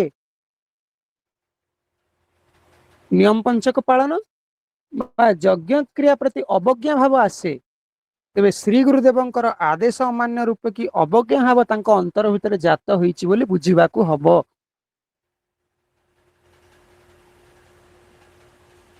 ଯଦି ଆମ ଭିତରେ କେବେ ଅବଜ୍ଞା ଭାବ ଆସେ ବା ନିୟମ ପଞ୍ଚକ ଆମେ ଯଥାରୀତି ପାଳନ କରିପାରୁନାହୁଁ, ତେବେ ଠାକୁରଙ୍କର ଆଦେଶ ଅମାନ୍ୟର ଅବଜ୍ଞା ଭାବ ଆମ ଭିତରେ ଜାଗିଛି ବୋଲି ବୁଝିବାକୁ ହବ। ଆମ କଥା ନୁହେଁ, ସଂସାର ପଥ ସଂଗ୍ରାମ ଖଣ୍ଡରେ ଲେଖା ହେଇଛି। ତେଣୁ ଆମେ ଯତ୍କିଞ୍ଚିତ ଠାକୁରଙ୍କର, ନା ଠାକୁର ଯେତେ କଥା କହିଲେ ଏଇଟା ଉପଦେଶ, କିନ୍ତୁ ଇଏ ଯୋଉ 5ଟା ନିୟମ ସେଟା ହଉଛି ତାଙ୍କ ଆଦେଶ ନା, ରଖ, କର, ଆଦେଶ। ଆଦେଶ ଗୁଡା କେମିତି ଆମେ ଠିକ ଠିକ ରୂପେ ପ୍ରତିପାଳନ କରିବା, ସେ ସମ୍ବନ୍ଧରେ ଠାକୁରଙ୍କ ନିକଟରେ ସବୁବେଳେ ଆମେ ଟିକେ ପ୍ରାର୍ଥନା ନିରତ ହେବା। ଯୋଉ ଯୋଉ ଠାକୁର ଯୋଉ ଯୋଉ କଥା ଆମକୁ କହିଛନ୍ତି, ଯୋଉ ଯୋଉ ଆଦେଶ ଉପଦେଶ ଆମକୁ ଦେଇଛନ୍ତି, ସେଇ ଆଦେଶ ଉପଦେଶ ଆମେ ପାଳନ କରିବାର ଶକ୍ତି ଆମ ଭିତରେ ଜାଗ୍ରତ ହଉ, ସେତିକି ଶ୍ରୀ ଶ୍ରୀ ଠାକୁରଙ୍କ ନିକଟରେ ପ୍ରାର୍ଥନା। ଜୟ ଗୁରୁ। ବର୍ତ୍ତମାନ ଭାବ ବିନିମୟ 8ଟା ଯାଏ ସମୟ।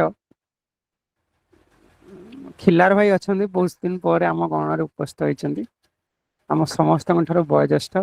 ଆଉ ଭାଇ ଭାବ ବିନିମୟ କଲେ ଆମକୁ ଉତ୍ସାହିତ ହେଲା ଭଳି ଲାଗେ। ମୁଁ ଖିଲାର ଭାଇଙ୍କୁ ଅନୁରୋଧ କରୁଛି, ନୃସିଂହ ଖିଲାର ଭାଇଙ୍କୁ, ବହୁତ ଦିନ ପରେ ଆମ ଗହଣରେ ଆସି ଉପସ୍ଥିତ ହେଇଛନ୍ତି, ସେ ଟିକେ ସଂକ୍ଷେପରେ କହିବେ। ଆମେ 8ଟା ଯାଏଁ ଆଜି ଠାକୁରଙ୍କୁ ସମୟ ଦେଇଛୁ ପାଠଚକ୍ର ହେବା ପାଇଁ। ଖିଲାର ଭାଇଙ୍କୁ ଅନୁରୋଧ କରୁଛୁ ସେ ଟିକେ ଭାବ ବିନିମୟ କରନ୍ତୁ। ଜୟ ଗୁରୁ ଜୟ ଗୁରୁ ଜୟ ଗୁରୁ। ଯଦଙ୍ଗରି କମଳ ଦନ୍ଦନ ଦୁଃଖ ତାପ ନିବାରକ ତାରକଂ ବିପଦଂ ବନ୍ଦେ ଶ୍ରୀ ଗୁରୁ ପ୍ರಣମାମି।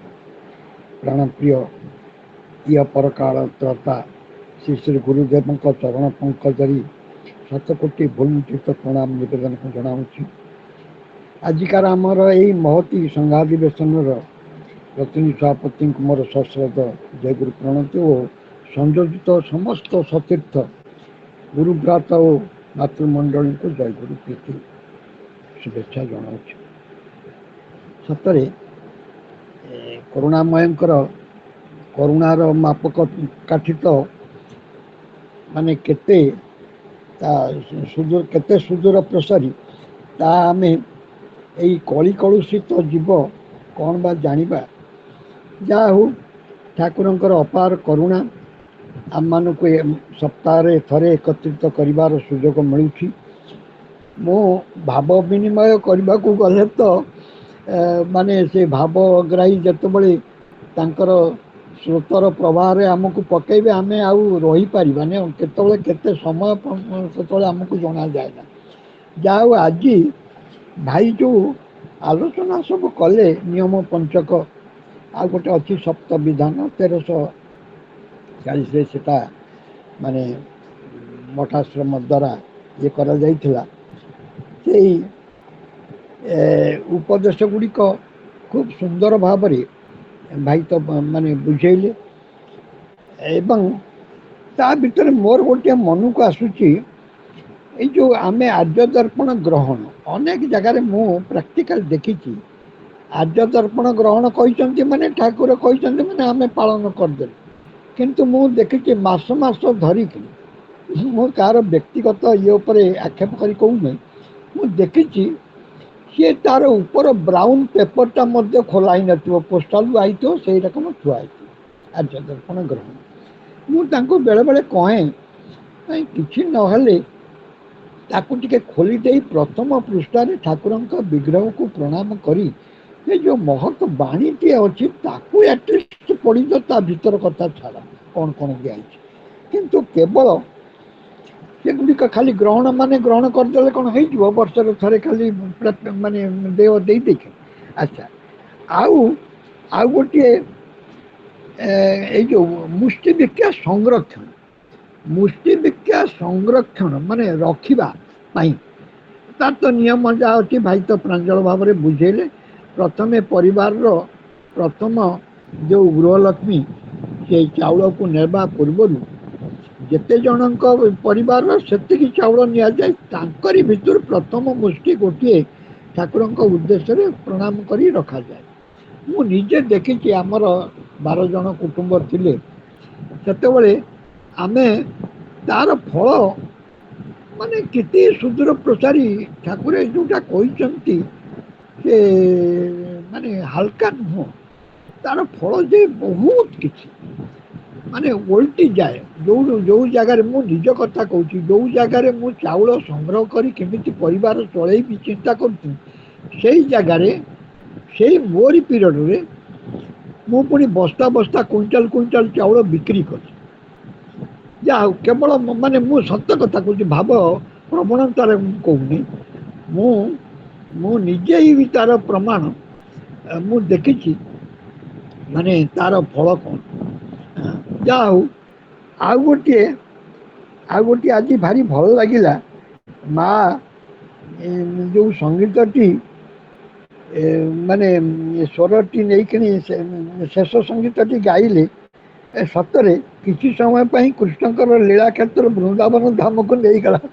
ମାନେ ଆମକୁ ଏଇ ଯେ ହଉ ବଜାନା ବଜାନା ବଂଶୀ ସ୍ୱନରେ, ହଁ ସେଇ ସ୍ୱରରେ ଗାଇଲେ ମା, ଏତେ ଭଲ ଲାଗିଲା।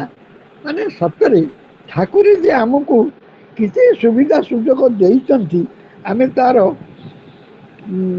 ସଦୁପଯୋଗ କରିପାରୁନାହାନ୍ତି। ଆଉ ତଥାପି ଠାକୁର କରୁଣାମୟ।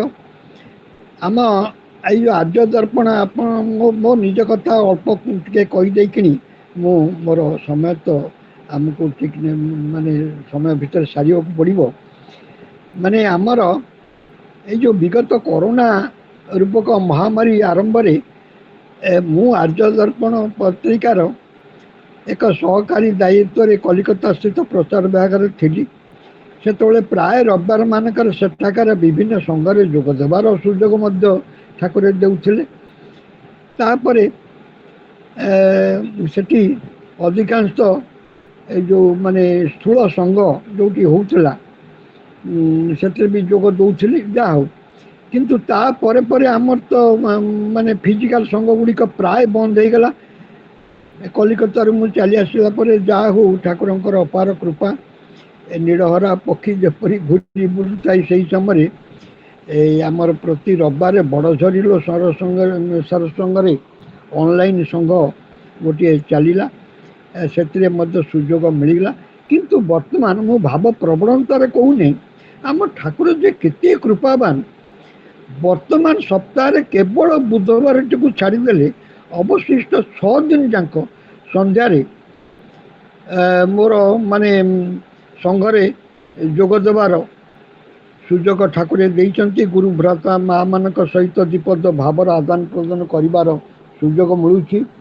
ଆଉ ସେଥିରେ ଆମର ନିଗମ ଭାଇ ଏବଂ ଏଇ ଗୁରୁବାର ଦିନ ହେଉଛି ଆମର ବୀର ଭାଇ, ସେ ଦେଇଛନ୍ତି 3 ଦିନ ମୋତେ କର୍ଣ୍ଣୋଳି ସଂଘର ସପ୍ତାହରେ ମଙ୍ଗଳବାର, ଶୁକ୍ରବାର, ଶନିବାର ସିଏ ବି 3 ଦିନ ମିଳୁଛି ଯୋଗ ଦେବାରେ। ଯାହା ହଉ କେବଳ ବୁଧବାରଟି ଫାଙ୍କା ଅଛି, ନହେଲେ ମାନେ ଏଇ ମାନେ ପ୍ରକୃତ ମୋର ଗୋଟେ କଥା ହେଉଛି ମା ଭାଇମାନଙ୍କୁ ସମସ୍ତେ ଯେ କରୁନାହାନ୍ତି ତା ନୁହେଁ। ମୋର ଗୋଟେ ମାନେ ସବୁ ସମୟରେ ଆମେ ଠାକୁରଙ୍କର ବିଦ୍ୟମାନତାକୁ ଆମେ ଯେତେ ଉପଲବ୍ଧି କରିପାରିବା, ତାଙ୍କର ଅଗାଧ ଜ୍ଞାନ ରାଶି ଆମ ଭିତରେ ସଞ୍ଚାଳିତ ହେବ। ମାନେ ଠାକୁର ଗୋଟେ ଜାଗାରେ କହିଛନ୍ତି, ଆରେ ତୁମେ ଯୋଉ ବିଗ୍ରହ ଦେଖୁଛ ସିଏ ତୁମର ଠାକୁର ନୁହେଁ, ବିଗ୍ରହ ଭିତରେ ଯିଏ ଅଛନ୍ତି ସେଇଆଙ୍କୁ ତୁମେ ଉପଲବ୍ଧି କରିବାର ମାନେ ତାଙ୍କୁ ଦେଖିବା ପାଇଁ ଚେଷ୍ଟା କର। ସେ ବିଗ୍ରହ ଭିତରେ ଆମେ ଠାକୁରଙ୍କୁ ଦର୍ଶନ କରିବା ପାଇଁ ପ୍ରୟାସୀ ହେବା ଦରକାର। ଶୟନ ସ୍ୱପନେ ଜାଗରଣେ ସଦା ଠାକୁରଙ୍କ ଚିନ୍ତନରେ ରହିଲେ ତାଙ୍କ ଠାକୁରଙ୍କର କୃପାର ବାରି ଆମ ଉପରେ ନିଶ୍ଚିତ ବର୍ଷଣ ହେବ, ଆମେ ଧନ୍ୟ ହୋଇଯିବା। ଅଧିକ ଆଉ କ'ଣ ବା କହିବି, କହିବାରେ ତ୍ରୁଟି ଥିଲେ ସମସ୍ତେ କ୍ଷମା ଦେବେ। ଆଉ ଜୟଗୁରୁ ଆଜି ମାନେ ବହୁତ ଭଲ ଲାଗିଲା। ଆଉ ପ୍ରଥମରେ ମୁଁ ତ ଶିକ୍ଷକତା କରୁଥିଲି, ମୁଁ ସବୁଦିନେ ମୋର ବରଂ ମାନେ 2 ମିନିଟ୍ସ 5 ମିନିଟ୍ସ ବିଫୋର ମୁଁ ଆଟେଣ୍ଡ କରେ, କିନ୍ତୁ ଆଜି ଗୋଟେ ଟିକେ ଅସୁବିଧା ହେଇଗଲା। ମୁଁ ସେଥିପାଇଁ ଟିକେ ସାମାନ୍ୟ ବିଳମ୍ବରେ ଯୋଗ ଦେଲି। ସେଥିପାଇଁ ଠାକୁର ତ କ୍ଷମାର ସାଗର, କ୍ଷମା କରିଦେବେ। ସମସ୍ତ ସଂଯୋଜିତ ଭାଇ ମା ମାନଙ୍କ ନିକଟରେ ମୁଁ କ୍ଷମା ମାଗୁଛି। କହିବାରେ ତ୍ରୁଟି ଥିଲେ ସମସ୍ତେ ନିଜ ଗୁଣରେ କ୍ଷମା ଦେବେ। ଜୟଗୁରୁ ଜୟଗୁରୁ ଜୟଗୁରୁ ଜୟଗୁରୁ ଜୟଗୁରୁ। ଭାଇ ଏ ବୁଢା ଜୟ ଜୟ। ଭାଇଟିକୁ ବଞ୍ଚିତ କରିବେ ନାହିଁ କେବେ। ଜୟ ନା ଗୁରୁ। ନା, ଆପଣ ଗ୍ରୁପ ରେ ଅଛନ୍ତି, କେବେ ବଞ୍ଚିତ ହେବେନି। ବରଂ ଆପଣଙ୍କଠୁ ଆମେ ଶୁଣିକିରି ଉତ୍ସାହିତ ହଉଛୁ। ଏତେ ମାନେ ବୟସର ଅପରାହ୍ନରେ, ମାନେ ମୁଁ ଭାବୁଛି ମୋର ଅପରାହ୍ନ କହିବାଟା ଭୁଲ ହବ, ଏତେ ବୟସରେ ଭାଇ ଆମ ପାଖରେ ଉପସ୍ଥିତ ହେଇକିରି ଠାକୁରଙ୍କ କଥା ଆମ ମାନଙ୍କୁ କହିବାର ସୁଯୋଗ ହଉଛନ୍ତି। ଭାଇ ଆମେ ଭାଇ ତାଙ୍କ ଭାଇ ପଦେ ଆଜ୍ଞା ଅହମିକା ନୁହେଁ। ମତେ ଯେତେବେଳେ ବୟସ ଏଇଟା ଭାବ କଥା, ବୟସ କଥା ପଚାରନ୍ତି, ମୁଁ ସମିତିକି ପଚାରି ସାରିକି କେତେ, ମାନେ 88 ଓନ୍ଲି, 88 ଓନ୍ଲି। ହେଲେ କ'ଣ ଓନ୍ଲି? ମୁଁ କହିନି ବଜେଟ୍ ହେଇଯାଉଛି ଏତେ। ଆମ ପିଲାବେଳେ ଆମର ଗୋଟେ ମେଣ୍ଟାଲ ଏରିଥମେଟିକ୍ ଦିଆହେଉଥିଲା ମାନସାଙ୍ଗ। ସେତେବେଳେ ପଚରା ହଉଥିଲା ଲକ୍ଷରେ କେତେଟା ଶୂନ, କୋଟିରେ କେତେଟା ଶୂନ। ବର୍ତ୍ତମାନ ବଜେଟ୍ ହେଇଯାଉଛି ଏତେ ହଜାର କୋଟି ଓନ୍ଲି। ଆଉ ଓନ୍ଲିଟା କ'ଣ କି? ମୁଁ ସେଇଠି 88 ଓନ୍ଲି କହିଦେଲି ଆଉ। ଜୟଗୁରୁ ଜୟଗୁରୁ ଜୟଗୁରୁ। ଜୟ ଜୟ। ସୁଭାଷିନୀ ମା ଅଛନ୍ତି, ମା ଟିକେ ସଂକ୍ଷେପରେ ଭାବ ବିନିମୟ କରନ୍ତୁ। ସୁଭାଷିନୀ ମା। ଜୟଗୁରୁ। ପରମାତ୍ମ ପ୍ରାଣର ଠାକୁର ପୂଜ୍ୟ ପରିଚାଳକ, ଉପସ୍ଥିତ ଶ୍ରଦ୍ଧେୟ ଭାଇ ଓ ମା, ମୋର ଜୟ। ଆମର ବୟସରେ ସାନ ହେଲେ ବି ନିଗମ ଭାଇଙ୍କର ଯୋଉ ପ୍ରକାର ଉପସ୍ଥାପନା ଶୈଳୀଟା ମାନେ ନିହାତି ସମସ୍ତଙ୍କର ଆଶୀର୍ବାଦ ତାଙ୍କ ଉପରେ ରହିବ। ସର୍ବପ୍ରଥମେ ମୁଁ ମୋ ହୃଦୟରୁ ମୋ ପୁଅ ବୟସରେ ସିଏ ମୁଁ ବହୁତ ଭଲ ପାଏ। ଆଉ ଆମର ଆଜି ଯୋଉ ଶାସ୍ତ୍ର ପାଠରେ ଭାଇ ତ ବୁଝେଇଲେ, ନିଗମ ଭାଇ ବୁଝଉଥିଲେ। ସର୍ବପ୍ରଥମେ ଯୋଉ ଆମର ମୁଷ୍ଟିଭିକ୍ଷା କଥାଟା କୁହାହଉଛି, ସେଇଟା ଆମର ଜ୍ୟୋତି ଭାଇ ଆମର ଥିଲେ, ମରିଗଲେଣି। ସେ ସବୁବେଳେ କହନ୍ତି ମା ମାନେ ହଉଛି ଗୃହର ଲକ୍ଷ୍ମୀ।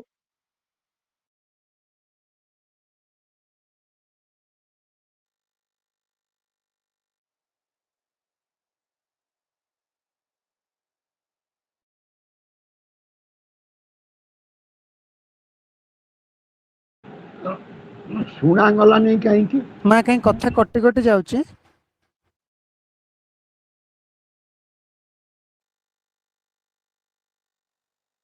ମା ଟିକେ ସ୍ଥାନ ପରିବର୍ତ୍ତନ କରନ୍ତୁ। କେମିତି କ୍ରିୟାଶୀଳ ହୁଏ, ଆମର ମନରେ ସେଇଟା କେମିତି କ୍ରିୟାଶୀଳ ହୁଏ, ସେ କଥା ଭାରି ବଢିଆ କି ସେ ବୁଝେଇକି କହିଥିଲେ। ମୋର ଆଜି ବି ମନେ ପଡେ ସେଇ କଥାଟା, ଆଜି ବି ଏଇ ମୁଷ୍ଟିଭିକ୍ଷା କଥା ମନେ ପଡେ। ଆଉ ଆମର ପଢାଗଲା ତ ଭାଇଙ୍କ କଥା କୁହା ହଉଥିଲା, ଯୋଉ ସଂସାର ପଥେ ତମେ କହୁଥିଲେ ସେଇ ଯୋଉ ଭାଇ ଆମର ଯୋଉ ଯୋଉ ଜିନିଷ ଗୁଡା କହିଦେଇ ଯାଇଛନ୍ତି ବର୍ତ୍ତମାନ ସହିତ ମାନେ ସେ କଣ ଜାଣିଥିଲେ ବର୍ତ୍ତମାନ ଏଇ ସିଚୁଏସନ ହବ, କିନ୍ତୁ ସେ ଲେଖିଛନ୍ତି କେବେଠୁ, ମାନେ କେତେ ତାଙ୍କର ଦୂରଦୃଷ୍ଟି ଥିଲା।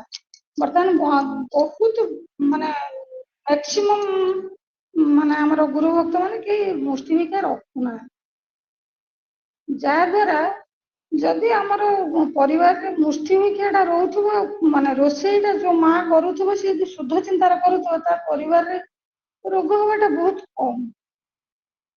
ଖାଦ୍ୟପେୟରେ ତ ଅସାମନ ଯୋଗୁ ହଉଛି ସେଟା ଅଲଗା କଥା, କିନ୍ତୁ ସେଇ ରୋଷେଇଟା ଗୋଟେ ମାନେ ପ୍ରସାଦ ଜ୍ଞାନରେ ରାନ୍ଧିବା କି ଆମର ମାନେ ପ୍ରତ୍ୟେକ କାମ, ଇଭେନ କି ଆମର କୁହନ୍ତି ଆମେ ଯୋଉ ଝାଡୁଟା ଠାକୁର ଘରେ ଥିବା ଝାଡୁଟାରେ ବି ଆମେ ତାଙ୍କୁ ଠାକୁର ଜ୍ଞାନ ମାନେ ଇଏ କରିବା ଦରକାର। ଛୁଞ୍ଚିଟା ହଉ ସୂତାଟା ହଉ ସବୁ ଜିନିଷ ଏଇଟା କଥା। ତାପରେ ଆମର ସବୁବେଳେ ଆଉ ଗୋଟେ କଥା ହଉଛି ସମସ୍ତେ ଶାନ୍ତି ଶାନ୍ତି ଶାନ୍ତି ଶାନ୍ତି ଆମେ ଚିତ୍କାର କରୁଛେ, କିନ୍ତୁ ଶାନ୍ତି ଯେ ଆମ ନିଜ ପାଖରେ ଅଛି ସେଇଟା ଆମେ ଜାଣିପାରୁନୁ। ଯେମିତି କସ୍ତୁରୀ ମୃଗ ତା ନାଭିରେ ତାର ବାସ୍ନା ଆସି ନ ଜାଣି ପାରି ଜଙ୍ଗଲ ସାରା ବୁଲେ। ଆମେ କାହାର ସନ୍ତାନ, ଆମେ କଣ ପାଇଁ ଆସିଛେ, ଏଇ ଦିଟା ଜିନିଷ ଯଦି ଆମ ମାଇଣ୍ଡ ଭିତରେ ରହିଲା ଆଉ କୌଣସି ଜିନିଷ ଆପଣଙ୍କୁ ଦୋହଲେଇବନି। ସେ ଯେତେ ଦୁଃଖ କଷ୍ଟ ଯନ୍ତ୍ରଣା କିଛି ଆପଣଙ୍କୁ ଦୋହଲେଇବନି। କେବଳ ଠାକୁରଙ୍କୁ ଭଲ ପାଇବା, ଠାକୁରଙ୍କ କାମ କରିବା, ଠାକୁରଙ୍କ ସେବା ପୂଜା ଯେମିତି ଆମେ କରିପାରିବା, ମାନେ ସୁଚାରୁ ରୂପରେ କରିପାରିବା। ଠାକୁରଙ୍କ ସେବା ପୂଜା କରିବା ମାନେ ଯେ ମନ ଇଚ୍ଛାରେ ଆମେ ଉଠିବା କରିବା ସେଇଟା ନାହିଁ। ଗୋଟେ ନିୟମ ସେଥିପାଇଁ କରାହେଇଛି। ଆମେ ଗୋଟେ ଠାକୁର ପରିବାର, ଆମେ ମାନେ ଠାକୁରଙ୍କ ପରିବାରରେ ହେଇକି ଆମେ କାହା କାମ ମାନେ ସକାଳୁ ଉଠିଲେ କେବଳ ସେଇ ଚିନ୍ତା, ମୁଁ କିନ୍ତୁ ଠାକୁରଙ୍କ କାମ ଠାକୁରଙ୍କୁ ମାନେ ଫୁଲଟେ ତୋଳିଲେ ବି ପ୍ରତ୍ୟେକ ଜିନିଷରେ ଠାକୁରଙ୍କୁ ନାଁ ନଉଥିବା। ଆଉ ଜଣେ ଆମର ନାହାନ୍ତି ସେ ମା ଆମର ସଭାପତି ମା ନାହାନ୍ତି, ସେ ନାଁ ଠାକୁରଙ୍କର ନାଁରେ କେତେ ଶକ୍ତି, ଅମୋଘ ଶକ୍ତି। ସେତିକି ଆମର ତିନିଟା ଜିନିଷକୁ ସବୁବେଳେ ପ୍ରାୟୋରିଟି ଦବା। ଆମେ କଣ ନା ମୁଣ୍ଡଟାକୁ ସବୁବେଳେ ଆମେ ଆଇସ୍ ଫ୍ୟାକ୍ଟ୍ରି କରିବା, ସବୁବେଳେ ସେଇଟା ବରଫ ଭଳିଆ କୁଲ ରହିବ। ଆଉ ପାଟିଟାକୁ ଆମେ ସୁଗାର ଫ୍ୟାକ୍ଟ୍ରି କରିବା, ସବୁବେଳେ ମଧୁର ବାକ୍ୟ କହିବା, ଆମର ଆଚରଣ ଉଚ୍ଚାରଣ ସବୁବେଳେ ଶୁଦ୍ଧ ହବ। କାହିଁକି ନା ଆପଣ ଯାହା କହିବେ ଆପଣଙ୍କୁ ଆଉ ଗୋଟେ ଇଙ୍ଗିତ ଆସିଥିବ ଇଏ ଗୋଟେ ଠାକୁରଙ୍କ ଲୋକ। ଏଇ ଜିନିଷଟା ମାନେ ତମ ତ ଯୋଉ କରିଦଉଛ କଥାବାର୍ତ୍ତା ଭୁଲ ଠିକ ଏଟା ଅଲଗା କଥା, କିନ୍ତୁ ସେଇ ଜିନିଷଟା ଯେ ଠାକୁରଙ୍କ ଉପରକୁ ଆସୁଛି ଏଇଟା ସମସ୍ତେ ଆମେ ମନେ ରଖିବା ଉଚିତ। କାହିଁକିନା ଆମେ କୋଉଠି ଠାକୁରଙ୍କୁ କୋଉଠି ଆମେ ପକେଇବାନି। ଆମର ଆଚରଣ ଉଚ୍ଚାରଣ ସଂସ୍କାର ସେତିକି ଶୁଦ୍ଧ ହବା ଦରକାର ଯେ ଅନ୍ୟମାନଙ୍କୁ ପ୍ରଭାବିତ କରୁ, ଅନ୍ୟମାନଙ୍କ ଦ୍ଵାରା ସମାଲୋଚିତ ନୁହେଁ। ମୁଁ ମୋର ଭାବମାନେ ତ୍ରୁଟି ପାଇଁ କ୍ଷମା ପ୍ରାର୍ଥନା କରୁଛି, ଅଧିକ ସମୟ ନ ନେଇ ଠାକୁର ଜୟଗୁରୁ। ପ୍ରସାଦ ସବୁ ଜୟଗୁରୁ ଜୟ। ମୁଷ୍ଟି ଭିକ୍ଷା ସଂରକ୍ଷଣର ଆଉ ଗୋଟେ ଉପକାରିତା ହଉଛି ମାନେ ଭକ୍ତଟି ଠାକୁରଙ୍କ ପ୍ରସାଦ ପାଇବା ପାଇଁ କେତେ ବାଡିଆ ପିଟେ ହଉଛି, ଏମିତିରେ ଯାଆନ୍ତି ପ୍ରସାଦ ପାଆନ୍ତି। ସେ ପ୍ରଥମେ ଘରଟାକୁ ଆଗ ମନ୍ଦିର କରିଦେଲେ, ଗୃହାସନ ମନ୍ଦିର। ସକାଳ ସନ୍ଧ୍ୟାରେ ମତେ ନେଇକି ରଖ, ମୋର ସେବା ପୂଜା କର। ଆଉ ମୁଷ୍ଟି ଭିକ୍ଷା ଦେଇକିରି ଯାହା ଖାଉଛ ସେ କଥା ଗୁଡା ପ୍ରସାଦ କରିଦେଲେ। ୟା ଠାରୁ ଆଉ କେମିତି ଆମର ସେ ଉପକାର କରିଥାନ୍ତେ। ପ୍ରତିଦିନ ଯେ ପ୍ରସାଦ ପାଉଛି ତାକୁ କଣ ରୋଗ ହବ, ତାକୁ କଣ ଶାରୀରିକ ବ୍ୟାଧି ହବ? ପ୍ରତିଦିନ ଯେ ପ୍ରସାଦ ପାଉଛି ତାକୁ କଣ ମାନସିକ ବ୍ୟାଧି ହବ? ତାର କଣ ରୋଗ କଷ୍ଟ ହବ? ହବ, କିନ୍ତୁ ସେଟା ତାକୁ କଷ୍ଟ ଦେଲା ଭଳିଆ ହବନି। ସବୁ ଆସୁଥିବ କିନ୍ତୁ ସେ ଏତିକ ନେଲେ, ହେଲେ କେତେ ସୁବିଧା ସେ ଆମ ପାଇଁ କରିଛନ୍ତି। ଆମେ ସେ ମହତ୍ଵ ଟା ବୁଝିପାରୁନୁ, ତାଙ୍କ ଆଦେଶ ଟାକୁ ପାଳନ କରିପାରୁନୁ। ତେଣୁ ଆଜି ଠାକୁରଙ୍କ ପାଖେ ଏତିକି ପ୍ରାର୍ଥନା, ସେ ଆମକୁ ସେଇ ଭକ୍ତି ଶକ୍ତି ଦିଅନ୍ତି। କେମିତି ତାଙ୍କ ଉପଦେଶଟାକୁ ଆମେ ଯଥାର୍ଥରୂପେ ପାଳନ କରିପାରୁ। ଜୟଗୁରୁ। ତାର ନିମନ୍ତ୍ରଣ, ଶାସ୍ତ୍ର ପାଠ ପାଇଁ ନିମନ୍ତ୍ରଣ, ଫାଲଗୁନୀ ଭାଇ। ଜୟଗୁରୁ। ପରମାତ୍ମା ଶ୍ରୀ ଶ୍ରୀ ଠାକୁର ମହାରାଜ ସମସ୍ତ ଭକ୍ତ ଭାଇ ମାନଙ୍କୁ ଆସନ୍ତା ମଙ୍ଗଳବାର ନିତ୍ୟ ଶାସ୍ତ୍ର ପାଠ ଅନୁଷ୍ଠାନର ଅଧିବେଶନ ଆମର ଅଦ୍ୟାବଧି 7:45 ଆରମ୍ଭ କରି 9ଟା ପର୍ଯ୍ୟନ୍ତ ଚାଲୁଛି। ସେଥିପାଇଁ ଶ୍ରୀ ଶ୍ରୀ ଠାକୁର ମହାରାଜ ଓ ସମସ୍ତ ଭକ୍ତ ଭାଇ ମାନଙ୍କୁ ଆମେ ଯଥାବିଧି ନିମନ୍ତ୍ରଣ କରୁଛୁ। ସମସ୍ତ ଯଥା ସମୟରେ ଯୋଗଦାନ କରି ଆମ ସେବାରେ ଅନୁଗ୍ରହଣ କରିବା ହେଲେ। ଜୟଗୁରୁ। ଜୟଗୁରୁ। ଆମର ପରବର୍ତ୍ତୀ 110ତମ ଅଧିବେଶନ ସାରସ୍ୱତ ପାଠଚକ୍ର ଆସନ୍ତା 4 ଜୁଲାଇ ଅଗଷ୍ଟ 4/8/2024 ତାରିଖ ରବିବାର ସନ୍ଧ୍ୟା 6:45ରୁ 9ଟା ପର୍ଯ୍ୟନ୍ତ ଅନୁଷ୍ଠିତ ହେବ। ପ୍ରଭୁଙ୍କର ଅଶେଷ କୃପାରୁ ଆମେ ଆମର ସଂସାର ଜଞ୍ଜାଳେ କର୍ମ କୋଳାହଳେ କ୍ଷିପ୍ତ ସଦାମନ ବିଷୟ ବିହଳେ ଏମିତି ନାନାବିଧ କାରଣରେ ଆମେ ଠାକୁରଙ୍କ ସେବାଟା ଠିକ୍ ଭାବରେ କରିପାରୁନଥିଲୁ। ମାନେ ପୂର୍ଣ୍ଣାଙ୍ଗ ଅଧିବେଶନ 9ଟା ପର୍ଯ୍ୟନ୍ତ ଅନୁଷ୍ଠିତ ହୋଇପାରୁନଥିଲା ଗତ 2ଟି ଅଧିବେଶନ ଧରି। ପ୍ରଭୁଙ୍କର ଅହେତୁକ କୃପାରୁ ପରବର୍ତ୍ତୀ ଅଧିବେଶନ 9ଟା ପର୍ଯ୍ୟନ୍ତ ଅନୁଷ୍ଠିତ ହେବ ବୋଲି ଠାକୁରଙ୍କ ନିକଟରେ ବିନତି ଜଣାଇଛୁ। ଆଉ ଠାକୁର ମହାରାଜଙ୍କୁ ନିବେଦନ ସେ ପ୍ରତ୍ୟକ୍ଷରେ ଉପସ୍ଥିତ ରହି ଆମମାନଙ୍କୁ କୃପା କରିବା ହେବେ, ଭକ୍ତ ଭାଇ ଓ ମା ମାନଙ୍କ ନିବେଦନ ସମସ୍ତେ ଉପସ୍ଥିତ ରହି ଆମକୁ ସେବାରେ ଅନୁପ୍ରାଣିତ କରିବା ହେବେ। ଜୟଗୁରୁ। ଆଜିର ଅଧିବେଶନରେ ଯେଉଁ ସବୁ ତ୍ରୁଟି ଆମ ଦ୍ୱାରା ହୋଇଛି ଜ୍ଞାତ ଅଜ୍ଞାତ ସ୍ତରରେ ସମସ୍ତ ତ୍ରୁଟିକୁ ନିମିତ୍ତ ପରମାରାଧ୍ୟ ତମ ଶ୍ରୀ ଶ୍ରୀ ଠାକୁର ମହାରାଜଙ୍କ ସହିତ ଭକ୍ତ ଭାଇ ଓ ମା ମାନଙ୍କ ନିକଟରେ କ୍ଷମା ଭିକ୍ଷା କରୁଅଛି, ସମସ୍ତେ ନିଜ ମନରେ କ୍ଷମା ଦେବେ। ଜୟଗୁରୁ। ବିଦାୟ ପ୍ରାର୍ଥନା।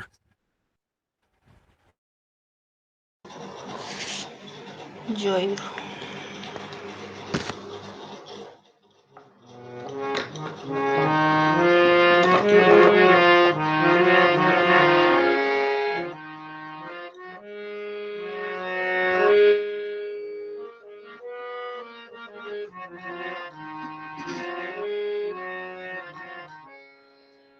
দীননাথ ভিক্ষা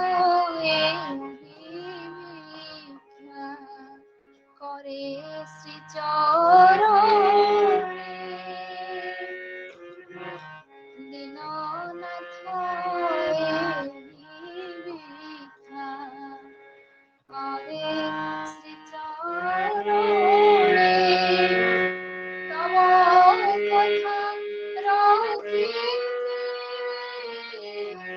মননে স্মরণে প্রভু তব কথা রাখিতে মননে স্মরণে বাহার কি নাহি নকরি শোচনা করিবে প্রথমে নিজ স্বভাব জনা পর দোষ খুঁজি বলি সদাইব মন পর দোষ খুঁজি বলি সদাইব মন লাগিছে সরা করে আত্মসংশোধন লাগিছে সদা করে আত্মসংশোধন বচনে আরম্ভে প্রসাদ সংযত ଜଣେ ଆରମ୍ଭେ ଘୁଞ୍ଚି ଯାଉ ଅବସାଦ ଦେହର ଜଡ଼ତ୍ୱ ଘୁଞ୍ଚି ଯାଉ ଅବସାଦ ଦେହର ଉଚିତ ଭାଷଣେ ନହୁ କିଛି ଅନ୍ତରାୟ ଉଚିତ ଭାଷଣେ ନହୁ କିଛି ଅନ୍ତରାୟ ଯଥା କପ ହେଉ ଚିତ୍ତ ସୁଧୀର ସହାୟ ଯଥା କଥା ନିରଳ ସ୍ୱଭାବେ ତବ ଆଦେଶ ପାଳନ ପ୍ରଭୁ ନିରଳ ସ୍ୱଭାବେ ତବ ଆଦେଶ ପାଳନ କରିଯିବି ହେଉ ତମି ପ୍ରାଣର ସ୍ଫୁରଣ କରିଯିବି ମନ ମାନିବି କାହିଁ କେଉଁ ବାରଣ ବନ୍ଧନ ମାନିବି କାହିଁ କେଉଁ ବାରଣ ବନ୍ଧନ ମନ ମାନିବି କାହିଁ କେଉଁ ବାରଣ ବନ୍ଧନ ମାନିବି କାହିଁ କେଉଁ ବାରଣ ବନ୍ଧନ ଜମି ଥାଇ ରହିଥାଉ ତବ ପଦେ ମନ ପ୍ରଭୁ ଜମି ଥାଇ ରହିଥାଉ ତବ ପଦେ ମନ ଜମି ଥାଇ ରହିଥାଉ ତବ ପଦେ ମନ ଜୟ ଗୁରୁ ଜୟ ଗୁରୁ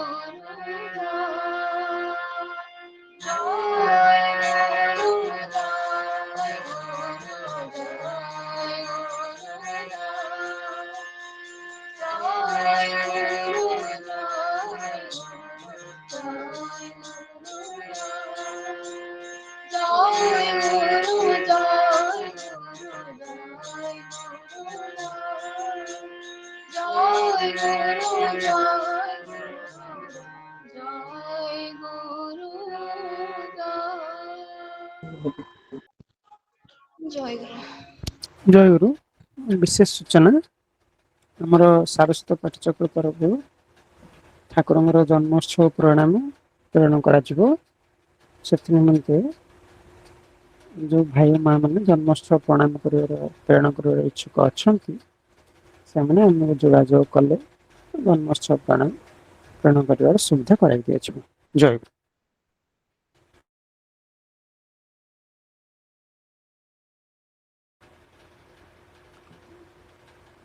ଗୁରୁ ଭାଇ ଏଣ୍ଡ ମିଟିଂ କରି